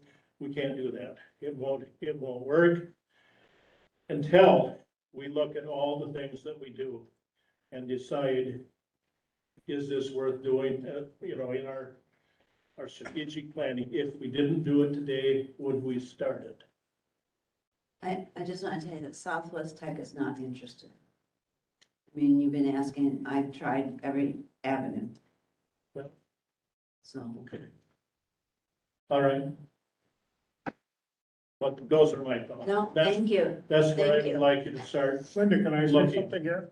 Yes, I had a discussion with Marty about putting this very subject on October's agenda for our general meeting. This meeting. But I wanted you to lead that conversation, and then everyone in this room here that's on this committee could then, no, that's Try to- our job. It's not the county, our job to take what we decide to the county board, not the county board's job. this would be a discussion item for the general meeting. But we already had the resolutions discussion and the public hearing twice. Okay, then how do we get this on the agenda for the general meeting? It's on the agenda now already. It's gotta get out of committee. Yeah, we gotta get it out of the committee. Okay, I think Dan wants it on the county board agenda. county board agenda, Yeah, well, it's our committee's job to do that. Well, okay. we don't, on my part Yes. of the agenda here, we don't have the discussion to the extent that Marty had just mentioned. I could, for the next meeting, we could talk about the buildings and talk more to the scale that Marty has mentioned here in the November meeting, if you wish. I could bring something forward with some May have ideas. to be- I mean, that was, when I meeting with the consortium and I told them that we had to have all these decisions by October 31st, the whole consortium was very unhappy with me.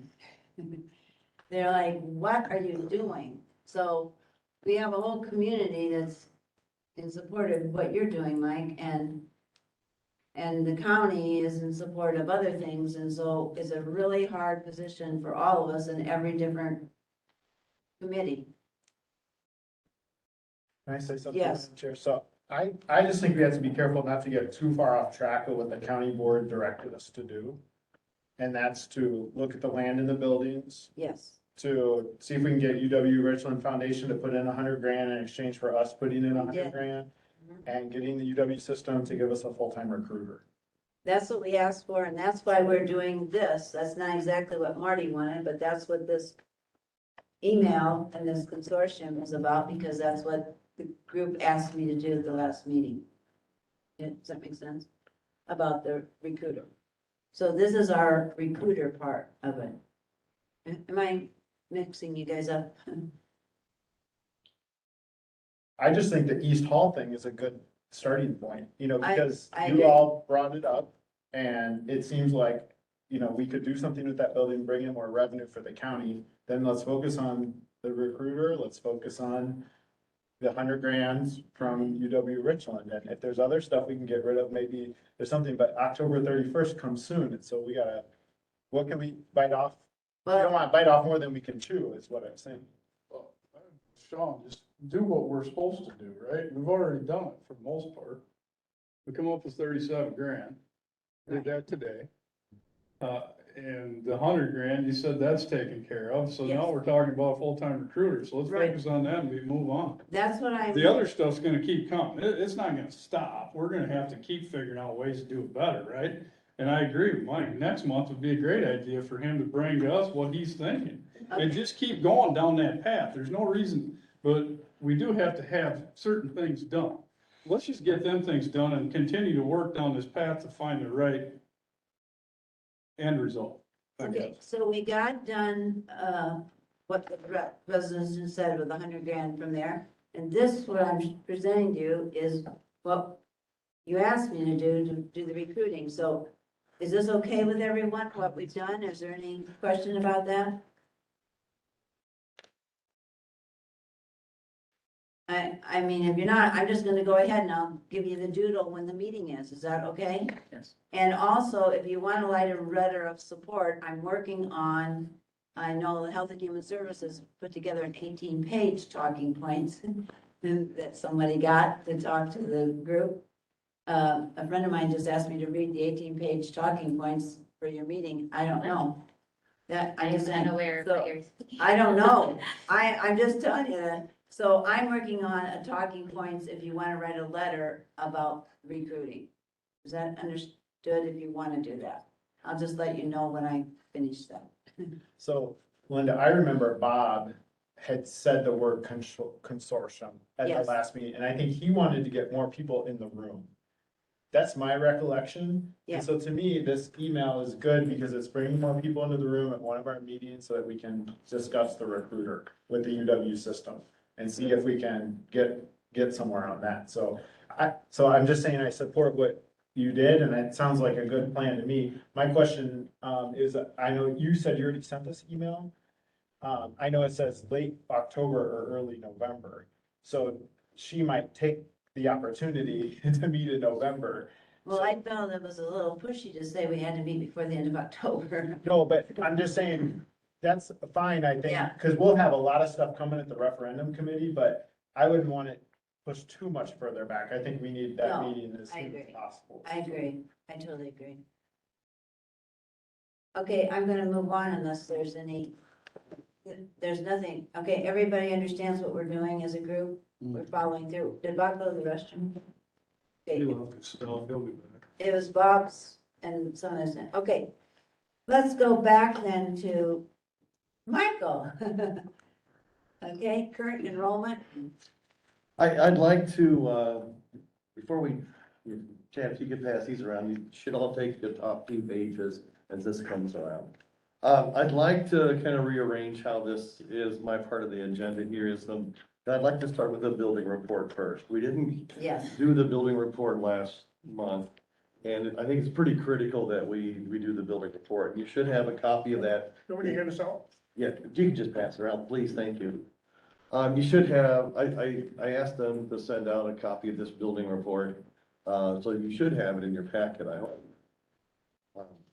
The building report is not one of these 2 documents, so did you receive the email that had the building report in I it? did. This is something else, right? This is something else, this is the other item. Got it.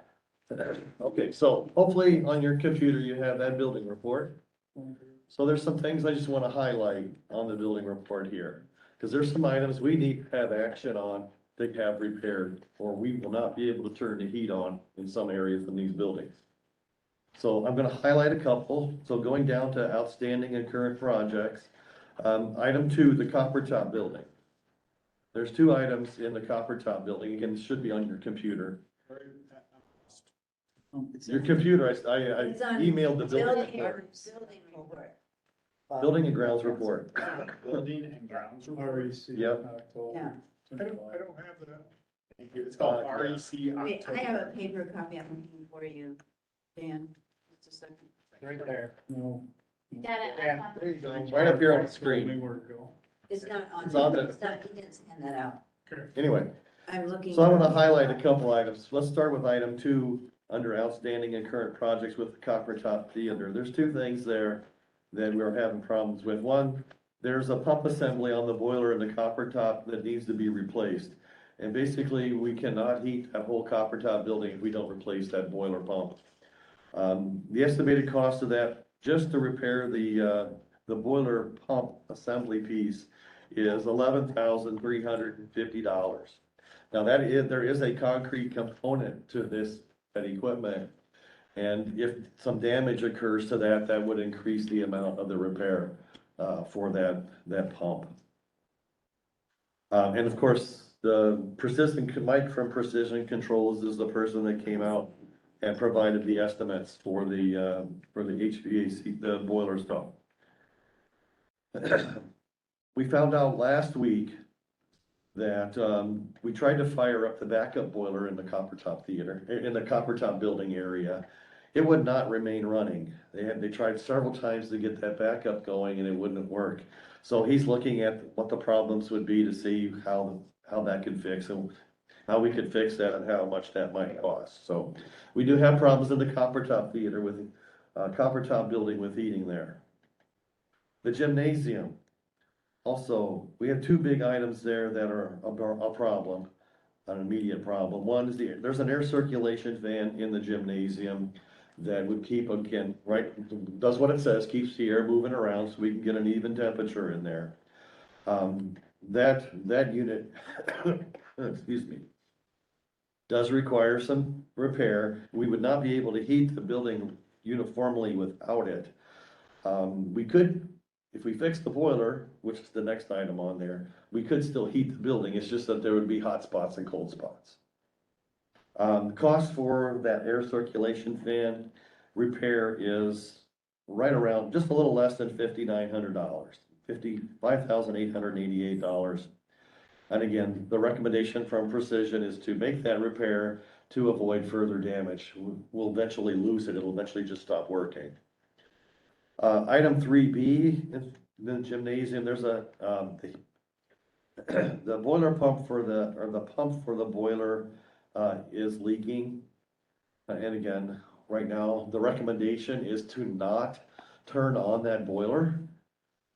If we turn on the boiler, we could, possibly blow that thing out and not have a boiler at all anymore.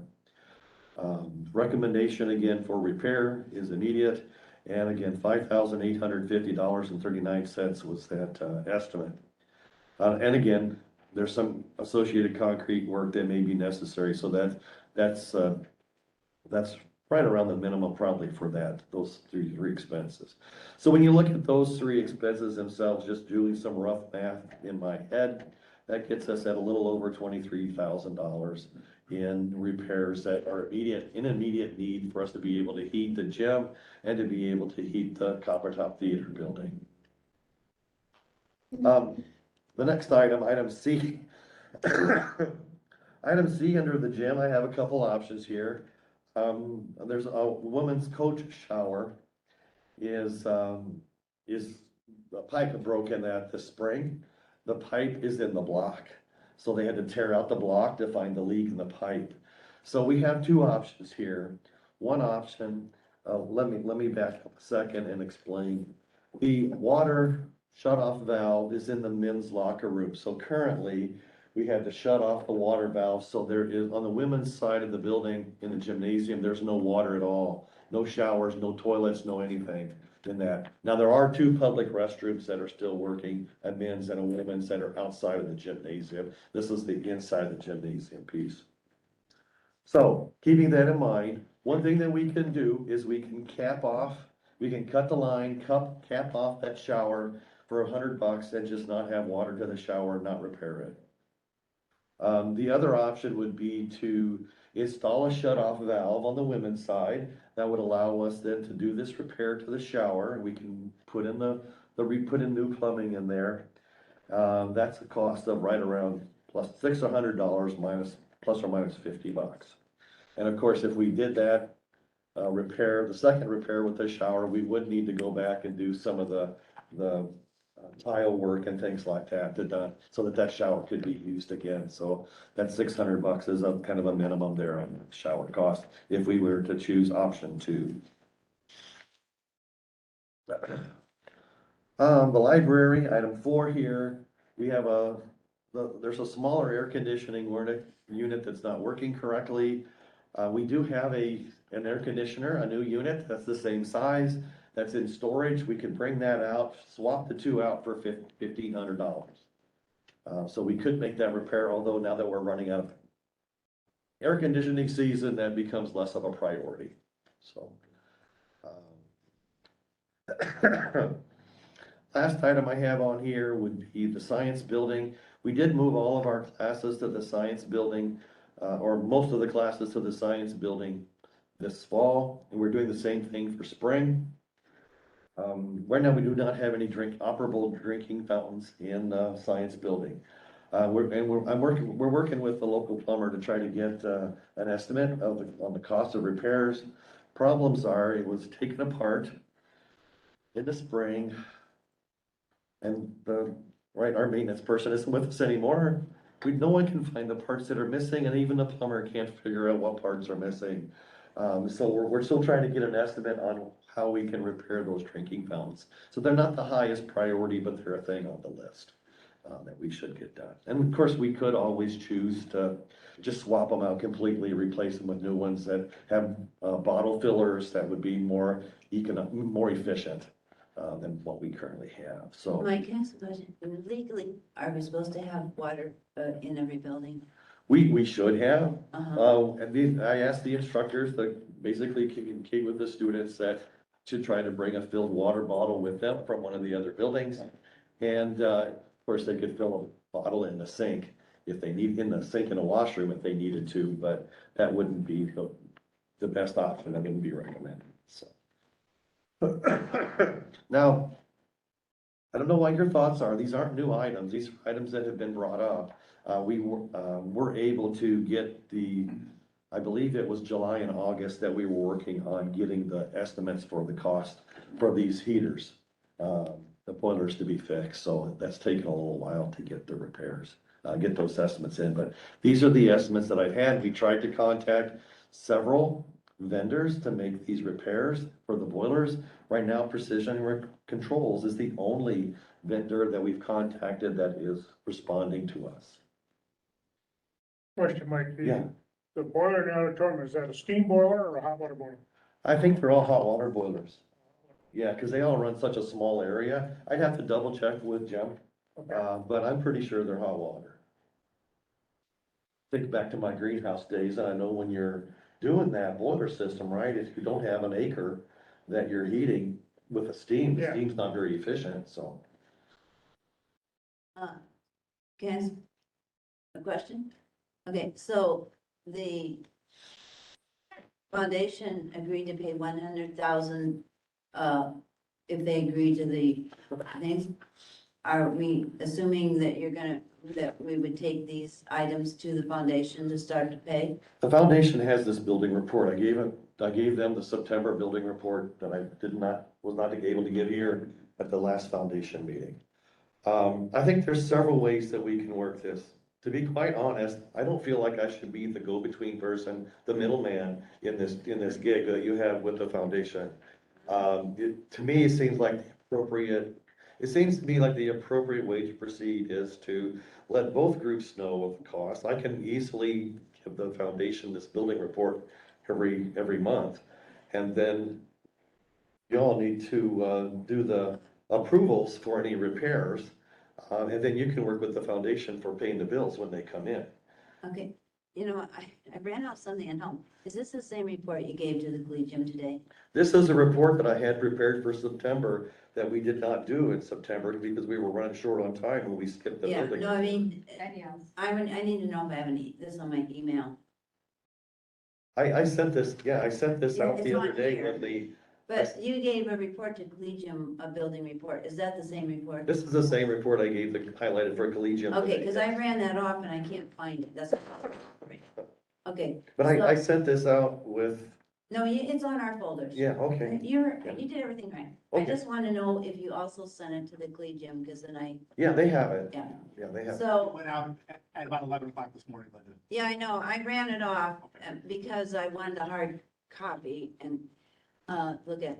So, we need to make a motion with a repair, and then one of us would contact the foundation if we think, because we're paying $100,000 this year for the roof Yeah. next year. If you don't mind, if you look at the budget tracker that was sent the other day, Yeah, right now, our current balance in the account for repairs is wait, I two gotta- thousand $803.81. right, That amount, that is the balance after we have already encumbered the insurance payment of $20,000. So when you think about proceeding, there's several ways to proceed, right?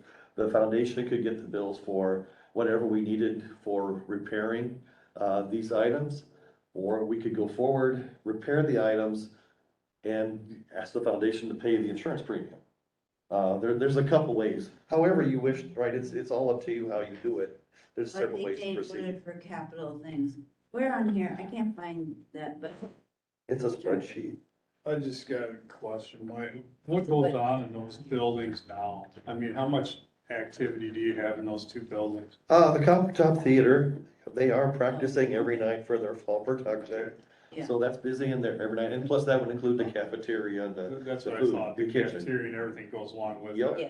And then The gymnasium would be classes, excuse me, or HHP classes, as well as, for example, Tracy I have a meeting with Tracy on Wednesday. She would like to book the gym for several activities that they're planning for Simons. So Simons would also use it. We use it for, what we call drop-in, or they call intramurals on campus. So, there would be programming that would be happening there weekly as well.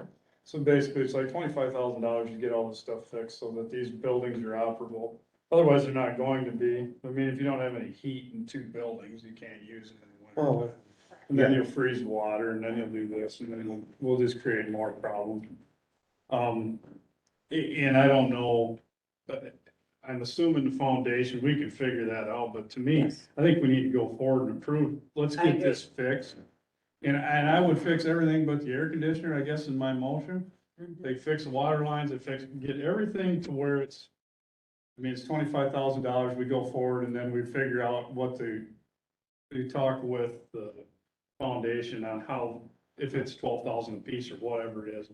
I guess that would be my motion, is to go forward and get this stuff done so that we can operate. It's gonna freeze in 3 weeks, and it's gonna stay cold for 4 months. We can't mess around, and hopefully they can get here to fix what they need to fix. So there is a motion, That'd be my motion. all right, I don't know if you wanted to second before some discussion, because I do have some questions. I need a second. Thank you.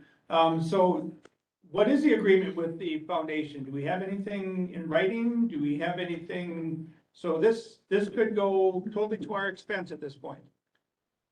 I have to look in writing. I have it in 2 meetings with them that, is at their discretion. They don't want to give the money to the county and have it spent someplace else other than the campus. So at their discretion means they'll pick if they want to do boilers or if they want Yeah, to do. so I think we need to run that by them right away. Well, I would, if they're only gonna spend on the campus, this is a campus.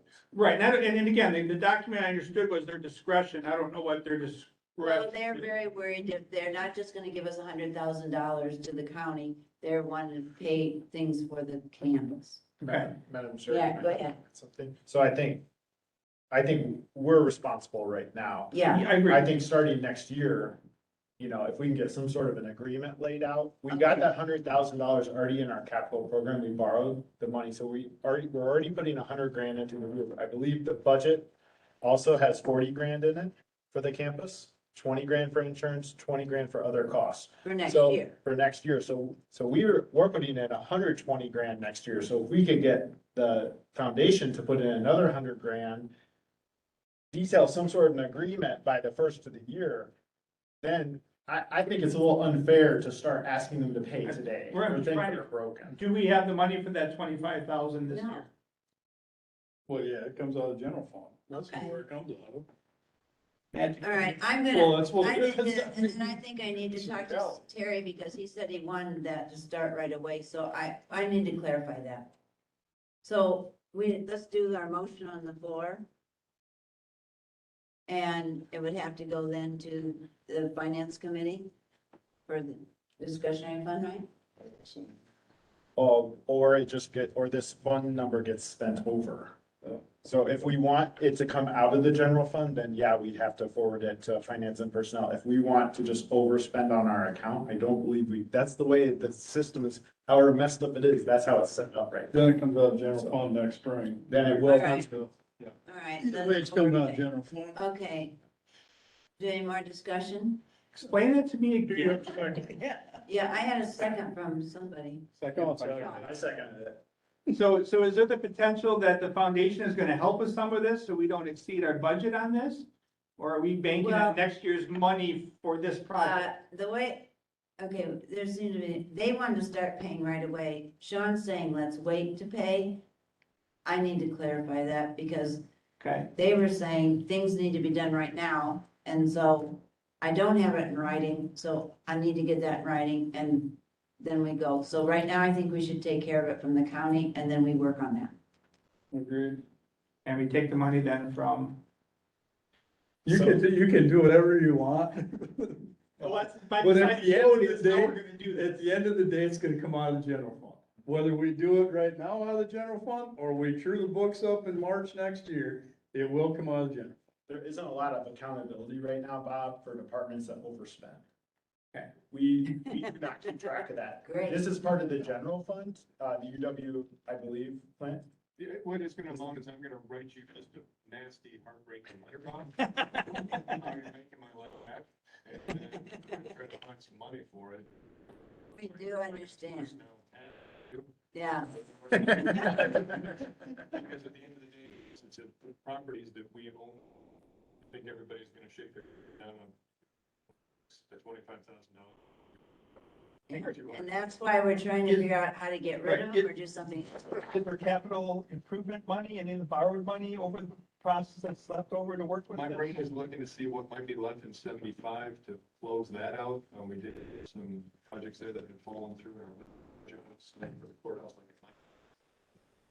Okay, that's fine. So I'm looking there, otherwise it would be an overexpenditure on the account and then.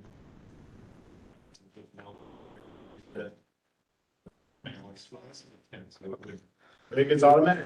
Reset, and the county board knows very little about it. I've been trying to, for years, I've been asking for more transparency on Fund 10 accounts that get overspent. Madam President, Yes. I have a question for Mike. Mike, did you get your prices from, the contractor that's expected to do the work or? Yes, A consultant? Okay. Precision Controls Okay. was here. All right. Was that's out to all. look and diagnose and to give an Okay. estimate, a bid. Okay, we understand that we're overspending here. Okay, do we have a motion and a second to officially pay these bills? And we'll figure out later how we can work out a better agreement. Okay, all in favor? Except for the AC, right? Yeah, except for the AC. Not, I but, understood that. but making sure that we fix the water fountain thing, and I Yeah. would suggest you go with bottle fillers. Get it fixed right. It'd be- That yeah. is sad for students to be, that's, Yeah, Well, and we're gonna talk about these buildings and what we're gonna do to the building. Well, if we have buildings that aren't worth anything. right. And We're gonna end obviously up- Simon's cannot use it if there's any water in Exactly. this thing. I agree. I don't know how Simon's gonna make any money on this, but, okay, all in favor, signify by saying aye. Okay, motion carries. Do you wanna approve the monthly and then go on with your? There are no monthly expenditures. Yay. Yeah. Budget tracker, you have it. Yeah, you did all that. We can go back up to the enrollment one, so Yeah. you do have a Yeah. handout for that. So this is information from UW system on enrollment at all of its campuses. And these are 10-day enrollment estimates. It says estimate because generally we take our official enrollment numbers after 6 weeks of classes. So that point is still We haven't got there yet. So we look at the Platteville campuses, we look at Richland, we have 64 students enrolled. These are head count numbers in estimates, which is down 11 from last fall. Baraboo at 176, the main campus at 6221. Now, I'm sure you all have, or maybe you have or haven't heard that while our incoming class at the main campus is greater than what it's been in the last 4 years or so, because it doesn't really make up for the number of students that graduated, that's why the overall enrollment looks lower, looks Oh, down. yeah, because the newspaper this week said you had a 13% increase over last year. Yeah, that's how the new class coming in is larger than Yeah. the last several classes that have been in, but it still doesn't make up for the number of students that would have been attending classes last year. So that's why the enrollment looks down. So when you look at the data presented here, you can see that there's a lot of red on the sheet. So that's showing a lot of the campuses are showing decreases in enrollment. Some of them are the 4-year comprehensives and some of the 2-year. So a lot of them are showing decreases. Overall, you go down to the bottom line, UW system totals. Overall, UW branch campuses are down 9% this year compared to last year. So that's kind of the overall trend here for the campuses when you compare to last year's enrollments. And that equates to about 491 students. So the problems we're experiencing here is not unique. It's very similar across the UW system.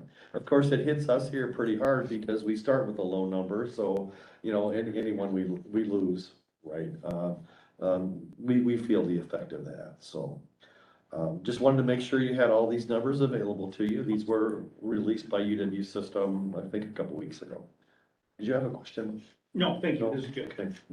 Right, we So probably what's need UW Green Bay doing that we need everybody to else? talk to EW Green Bay. So yes, that's the common question, right? And that's the what we addressed at noon as well.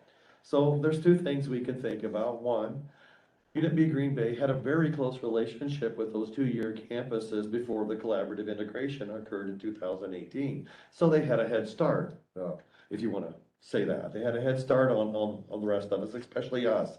You know, when we look at Platteville, we worked well with Richland as far as transferring students, but there weren't a lot of collaborative things that were going on, and the same thing with Baraboo. So we had to kind of start from scratch when it came to developing how we were going to work together, how this was all going to work out.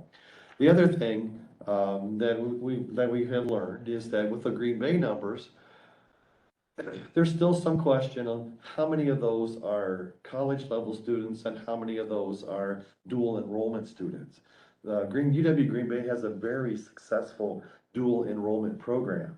And so there is still some question if some of these increases, they may reflect a number of high school students that are taking dual enrollment courses as well. So that's something that's not real clear. So that's some of the You're problem. talking about stuff like Riverdale, we've got high school students that are tied in with maybe Platteville, I think, but I think like Southwest Tech for sure we are. So that's what that dual enrollment means. Okay. Yes, that would come as head count, and the same thing would happen for us too, right? We have a few students at Richland High School or Ithaca that would be taking college level courses for us, and they would appear in our head count. We used to have a huge program. The telling numbers that would be probably more important that aren't here would be what are the FTE? So what's that, and we don't know what that looks like on the full-time enrollment piece.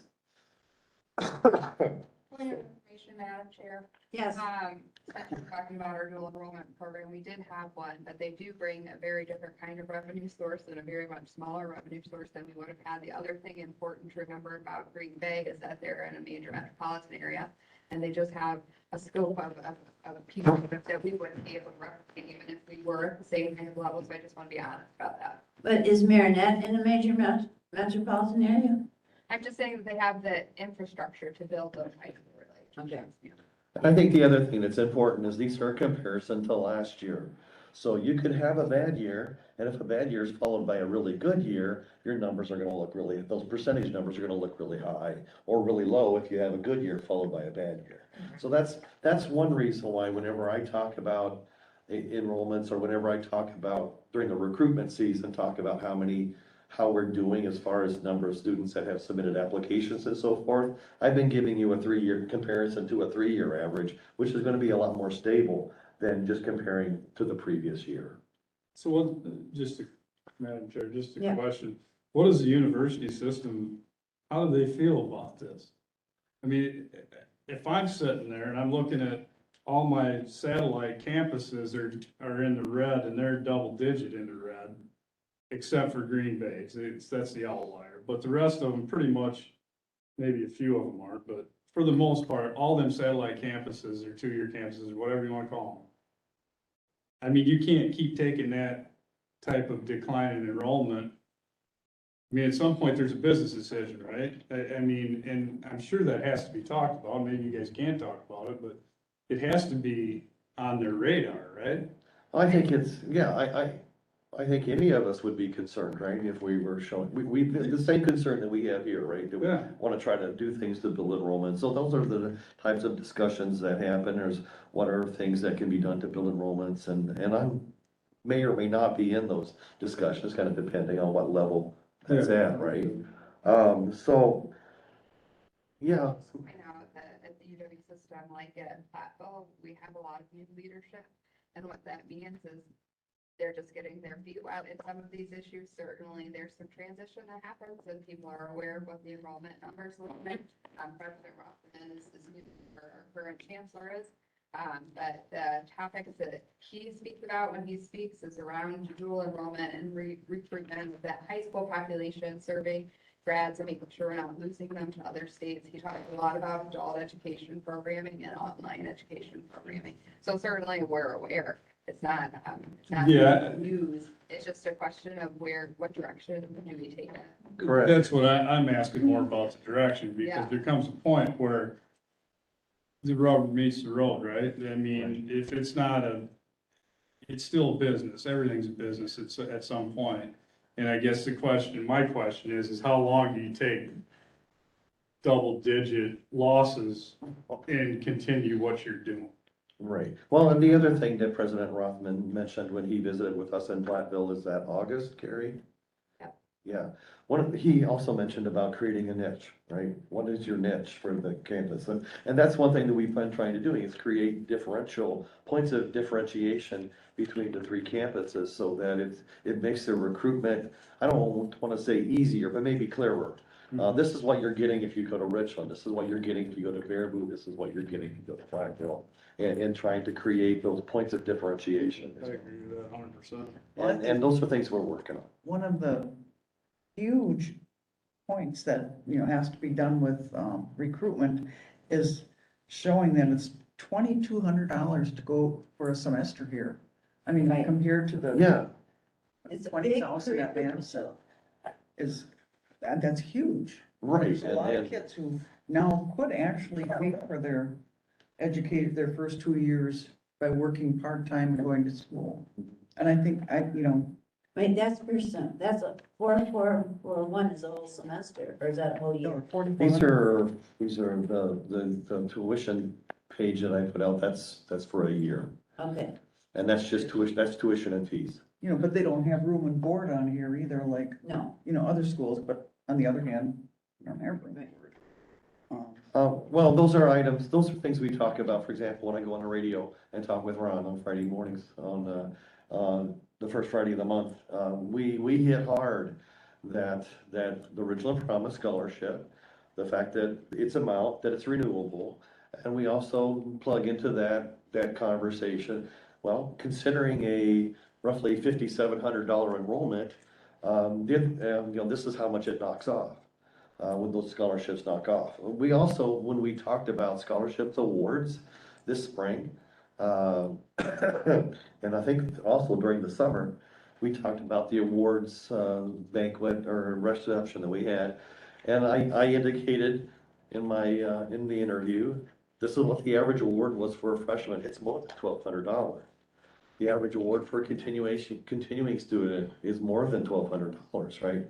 And so we had students earn as much as, I believe, as much as $3,500 in scholarships for some of the returning students. So then you extrapolate, well, this is what you're paying, maybe $2,200, $2,300 for a year of school. How can you beat that? So we hit this hard when we do those interviews in the radio and when we're in the public and have those questions are come out. May I continue? The other thing is, I saw that Baraboo now is offering a 4-year bachelor's degree. And didn't Richland used to at one point, weren't we with UW Whitewater for a business degree?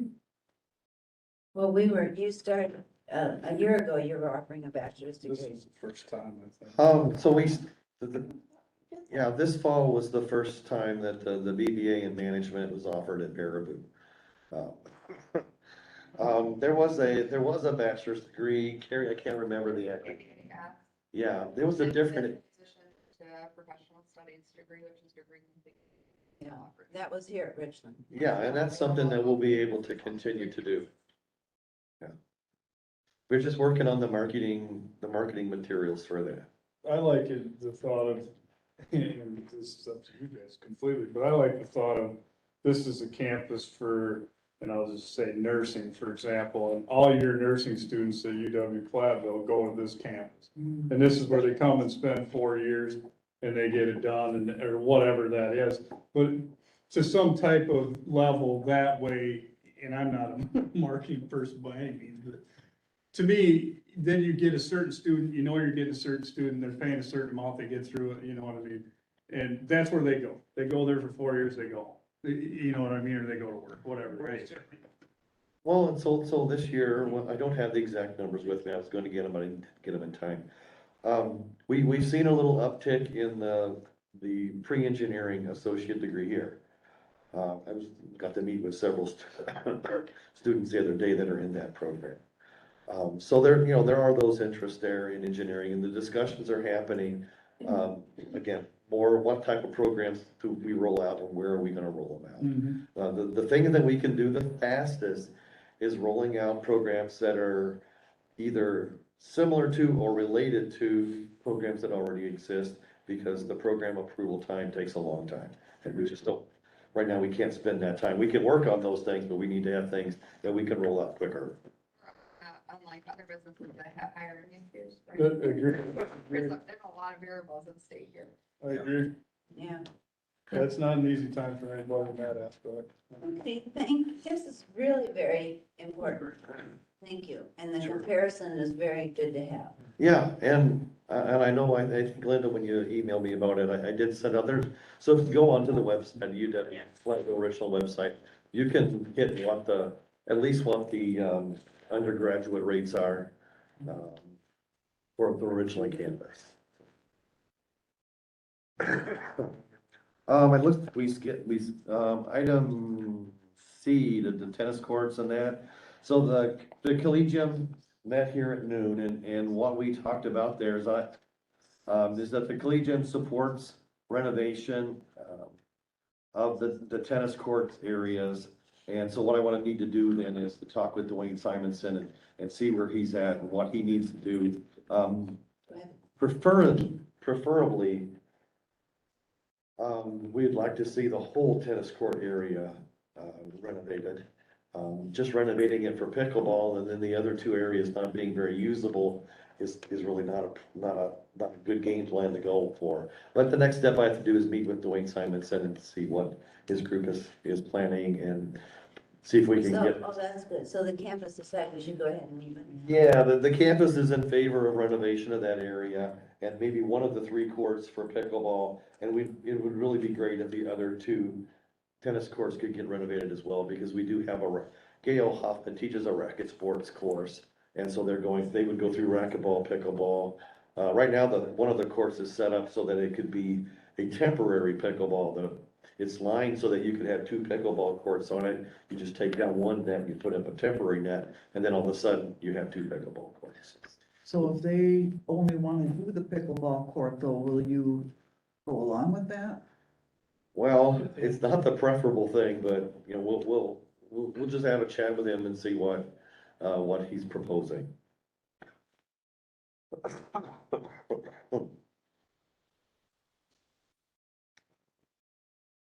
The land use, and Sean just left, but is that what you have? I think the land use, maybe we would better going over that next month, do something a little more comprehensive.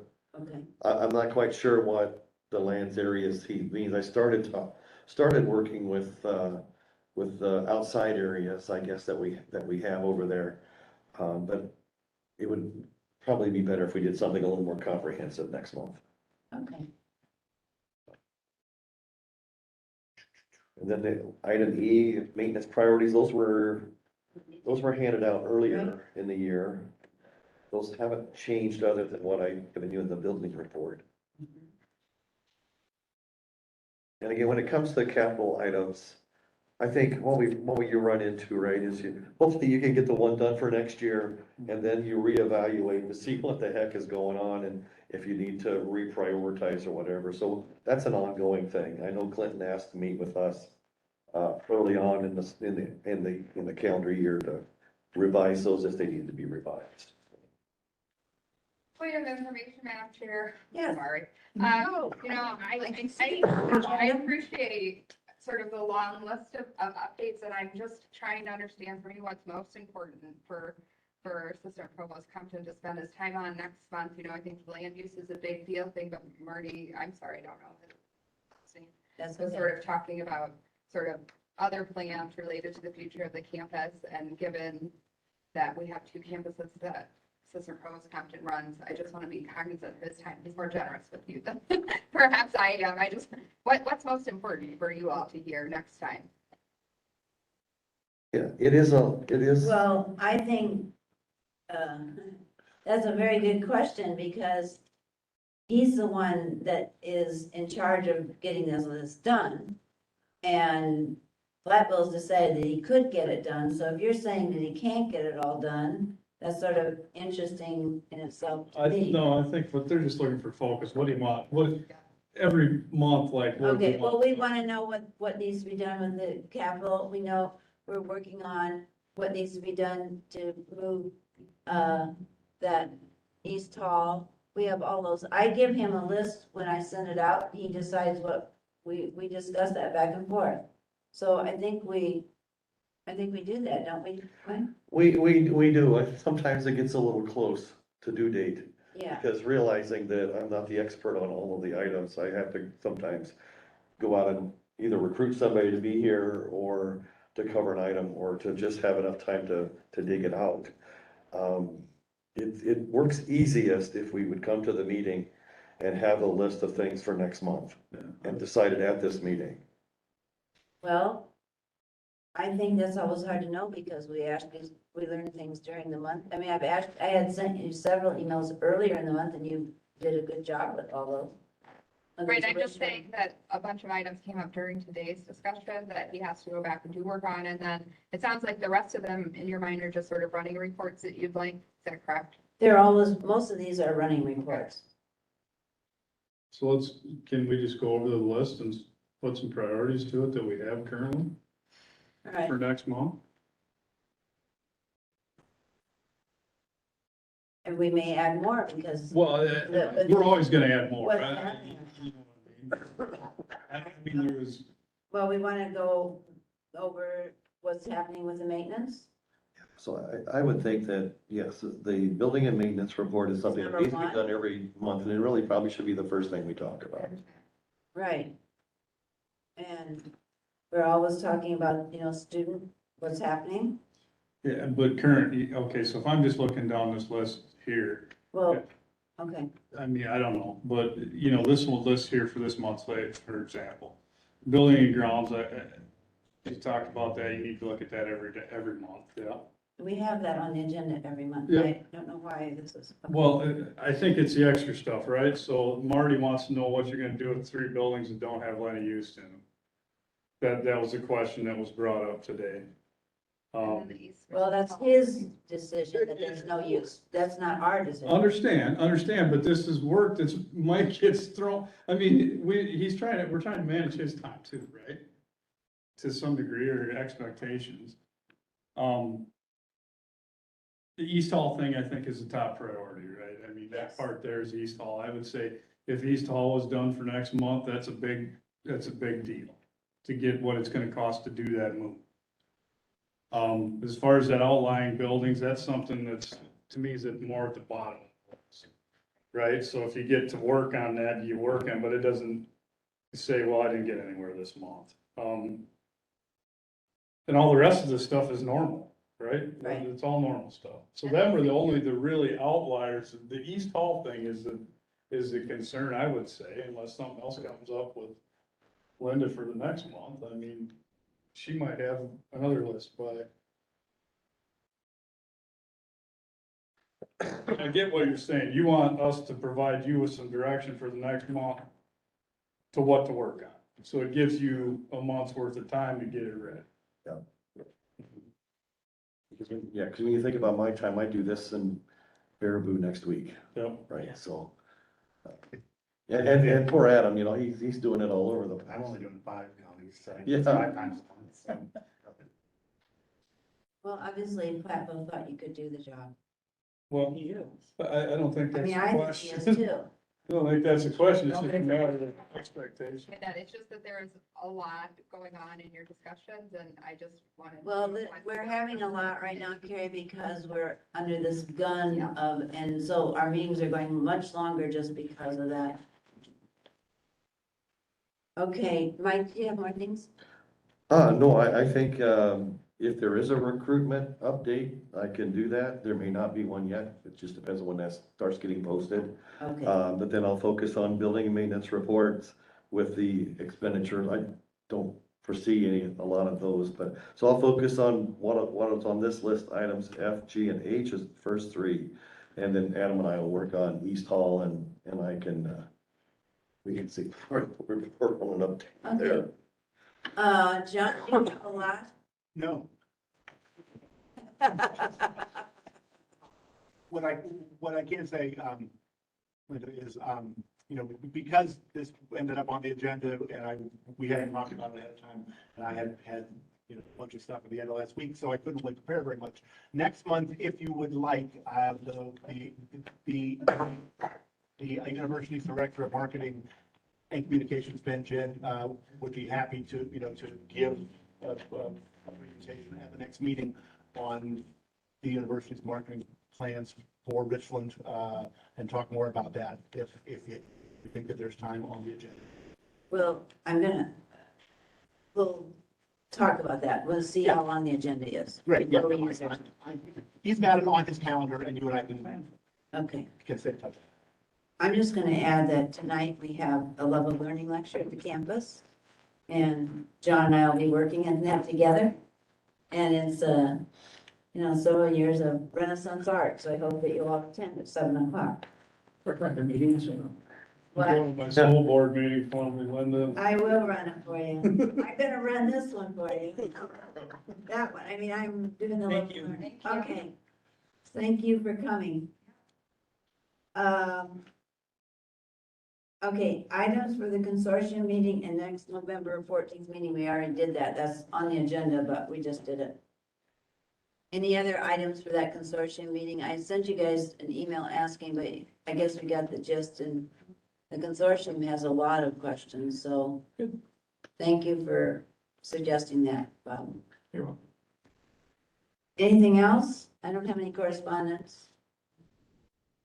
All right, do I have a motion to adjourn to November 14th? And we will be meeting before that with the consortium. That will be an official meeting because we'll all be there if we can. So you start with the interim chancellor. I understand, but I don't know that I'll be able to be. Well, it'll just be who's ever scheduled, you know, we don't know the dates and. Depends what time it is. Request that maybe somebody else take notes, because that's probably wouldn't be a pertinent meeting for you to show up to, right? Yeah, we'll work that out, Adam, right? Okay, did I have a motion? Yes, and a second. And, all right, all in favor? Aye. Okay, Just to be clear, November 14th is a regular meeting, it's our regular meeting, but we may have another meeting in between. okay, and that's the October 25 date? We don't have a date because we're waiting on the interim chancellor to give us a date. Okay, so this date is not usable then. What date? October 25, it's on here. No, That's at the October county board meeting. 25 is the county board.